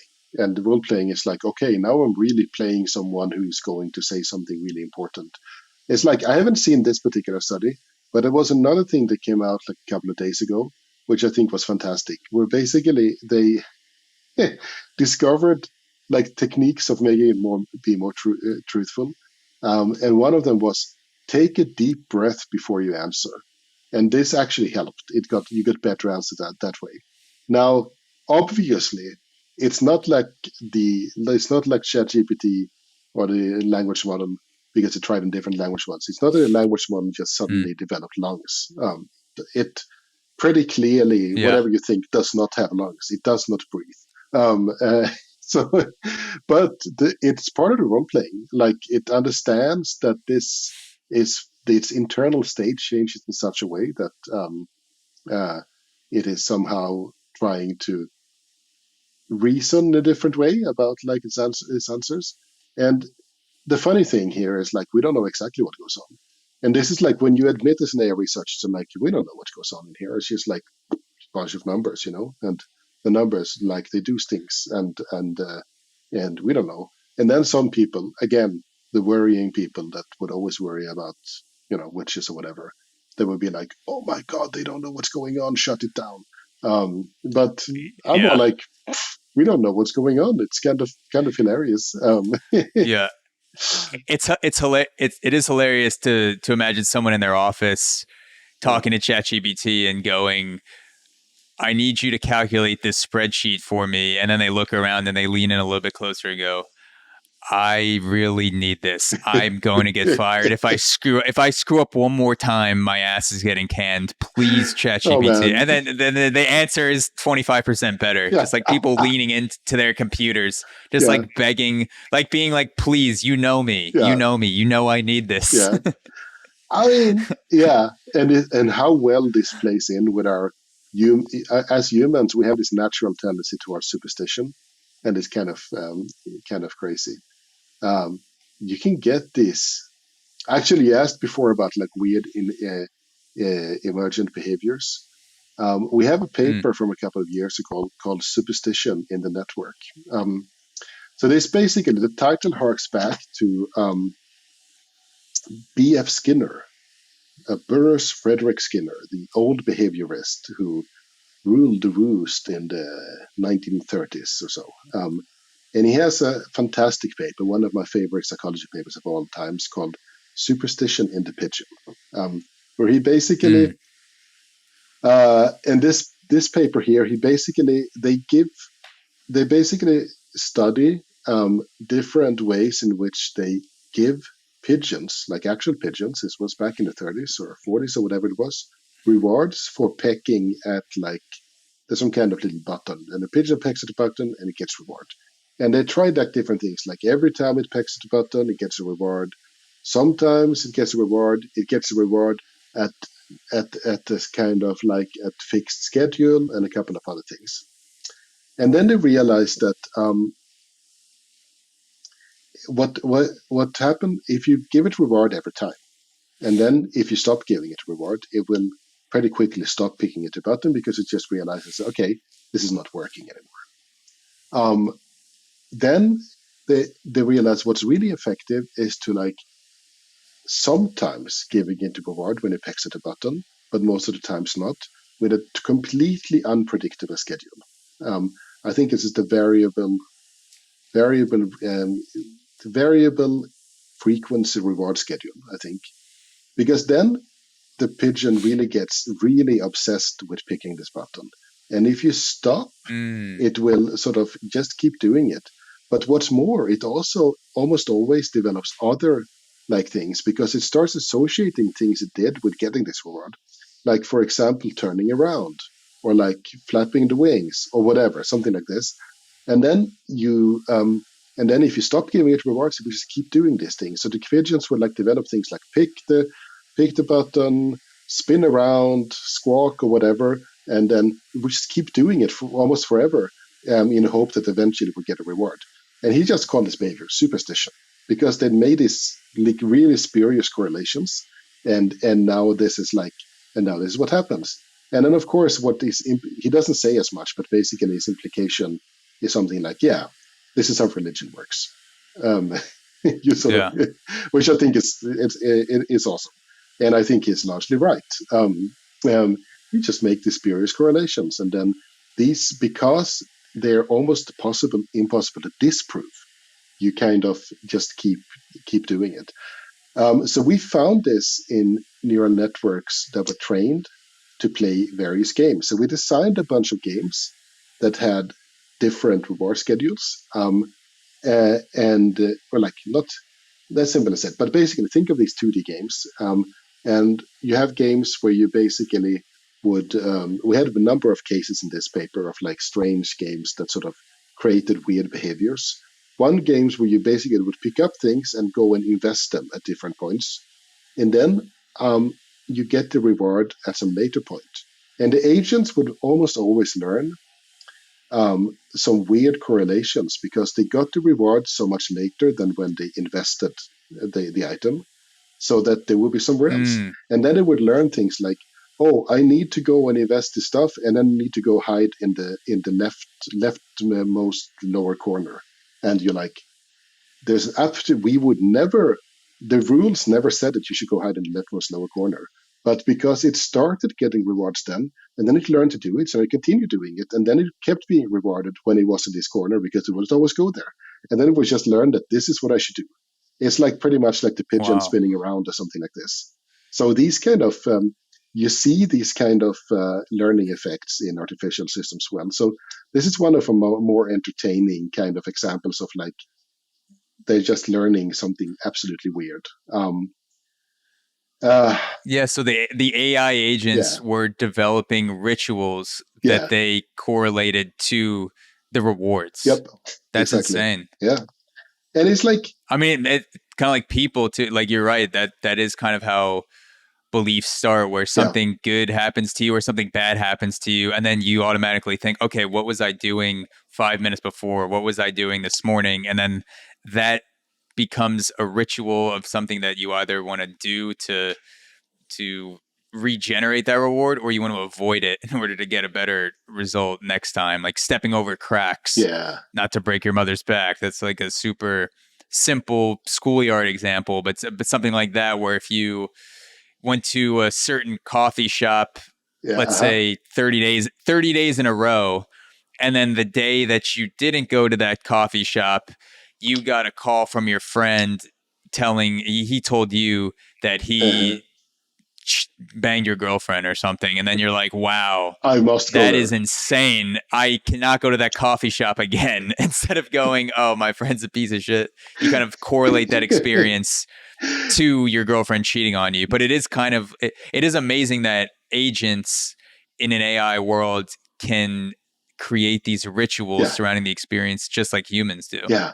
And if I mean, go to a casino and start talking to people who are like, not the people who are actually playing games where you can win, but the people who just go there and lose money, and catch them when they're slightly drunk and ask them about their strategies. And you get this kind of bad shit, crazy shit, coming out, like what kind of weird superstitions they've kind of developed.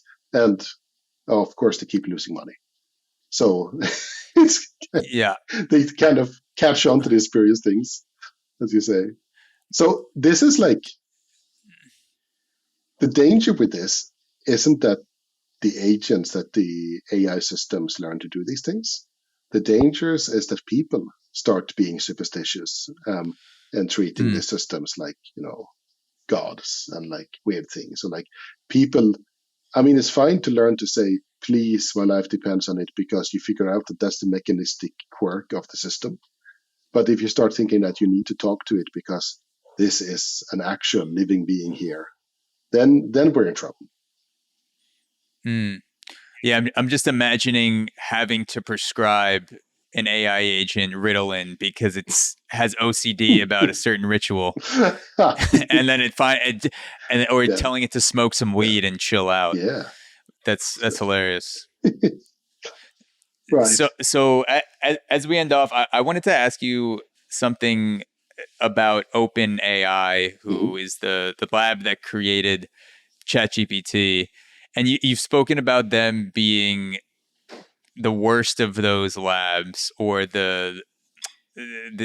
in being in bad faith. Yeah. What to you makes OpenAI the worst of the labs that are creating these types of large language models and other AI technology?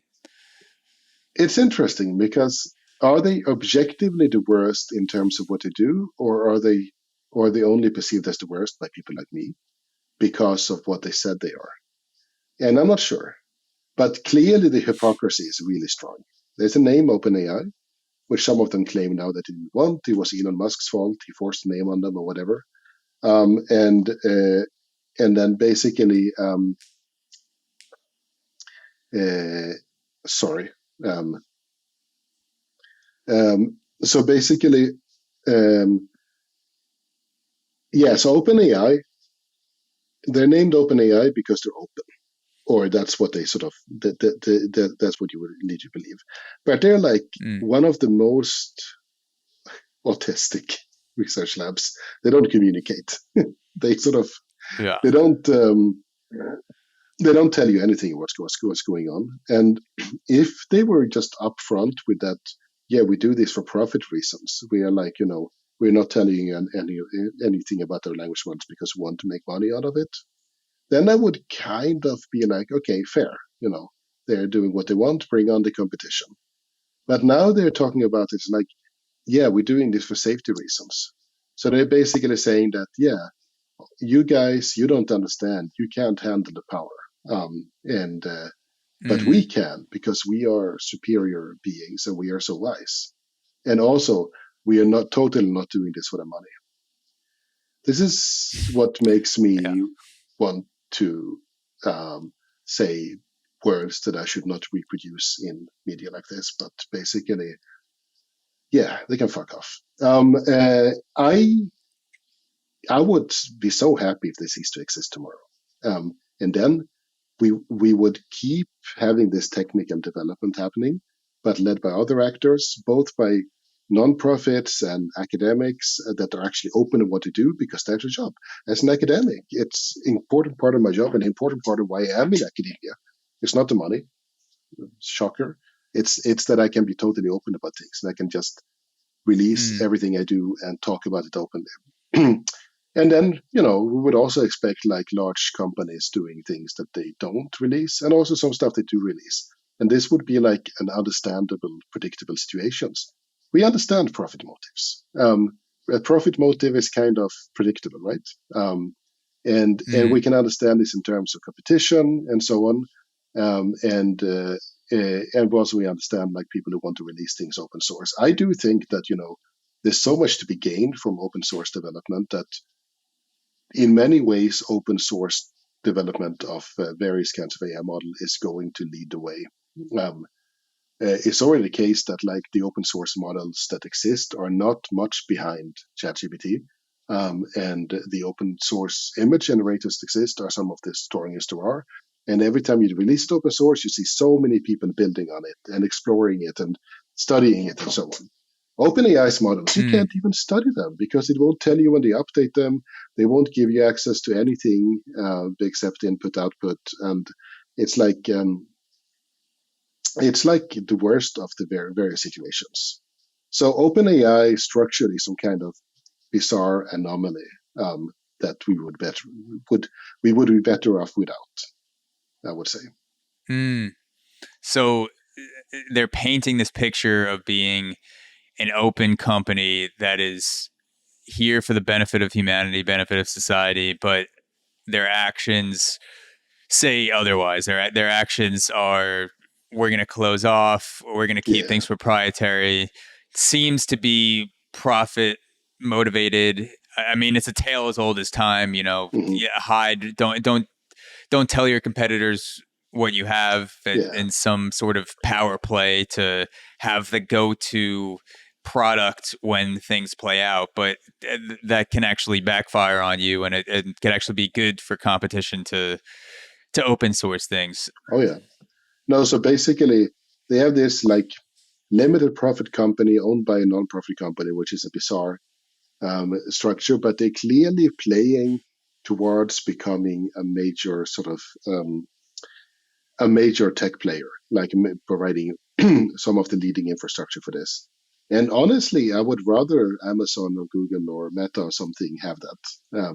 And then because then we know they're what they're trying to do. We know they're sort of uh, we know their incentives, and we know there's good competition, and so on. And also, they may have an incentive, as Meta actually does. They open source a lot of what they do, and it's awesome. And that's also why they become some of the best at actually delivering these things. And then you have a lot of other startups that do open source and a lot of university players. So that's a healthy ecosystem. OpenAI is not a healthy ecosystem. It's a kind of like it's like you had something like a quasi monopoly controlled by a religious sect or something. So there's a general worry. It seems like there's a general sense of worry from a lot of people that go, ChatGPT is showing signs of political manipulation or just a clear direction of outputs. Yeah. Are people right to be concerned about something like that when it comes to OpenAI, or is it not as valid of a fear that as people are making it seem? Like the political manipulation aspect or the thought manipulation. I think there's some concern there. I think some concern is in place in this case. And this is also why we need a plurality of models. So I really like what Meta is doing when they're releasing a completely raw model that is only based on a lot of data, and then they released like instruction tuned and kind of RLHF models, which you can think of as like they're better in some ways, but they're also like kind of censored in other ways. And that's fine because they will know what they are. And then people can do their own kind of like in their own kind of sort of RLHF procedures to sort of bias them in other ways. I think we just have to agree that there's always going to be bias. It's like a fundamental tenet of machine learning. There's always bias in various ways. And we don't need like one single monolithic network that is safe. Whatever safe is culturally dependent. What is safe in coastal America is not the same as what is safe in Sweden or Indonesia or wherever you want to go. So it's like imposing a particular culture viewpoint of what should be done and what's acceptable to say. So I think the answer here is not to try to sort of solve this problem because it's not solvable. The answer here is plurality, competition. Yeah, having competition to foster that open source advancement. Yeah. It seems like that's always the better option. Well, Julian, thank you so much for your time. This almost 2.5 hours flew by. I looked up at the clock and I thought it was an hour and a half, and it's already past 2:00 for you, 1:00 for me, which is always a sign of a good conversation when it flies by. Where can people follow you? Where can they keep up with your work? I know you said you also have a book coming out. Yeah. Did you say next year? Yeah, next year. So, I mean, my name is fairly unique. You can just type it in Togelius. So I'm Togelius on Twitter. You can find me on Twitter or X, as whatever it's called. You also have Togelius.com. Julian.Togelius.com is my website. Togelius.blogspot.com, I guess, is my blog. And you'll find me easily by typing in my name and start like digging into this questionable rabbit hole, if that's your cup of tea.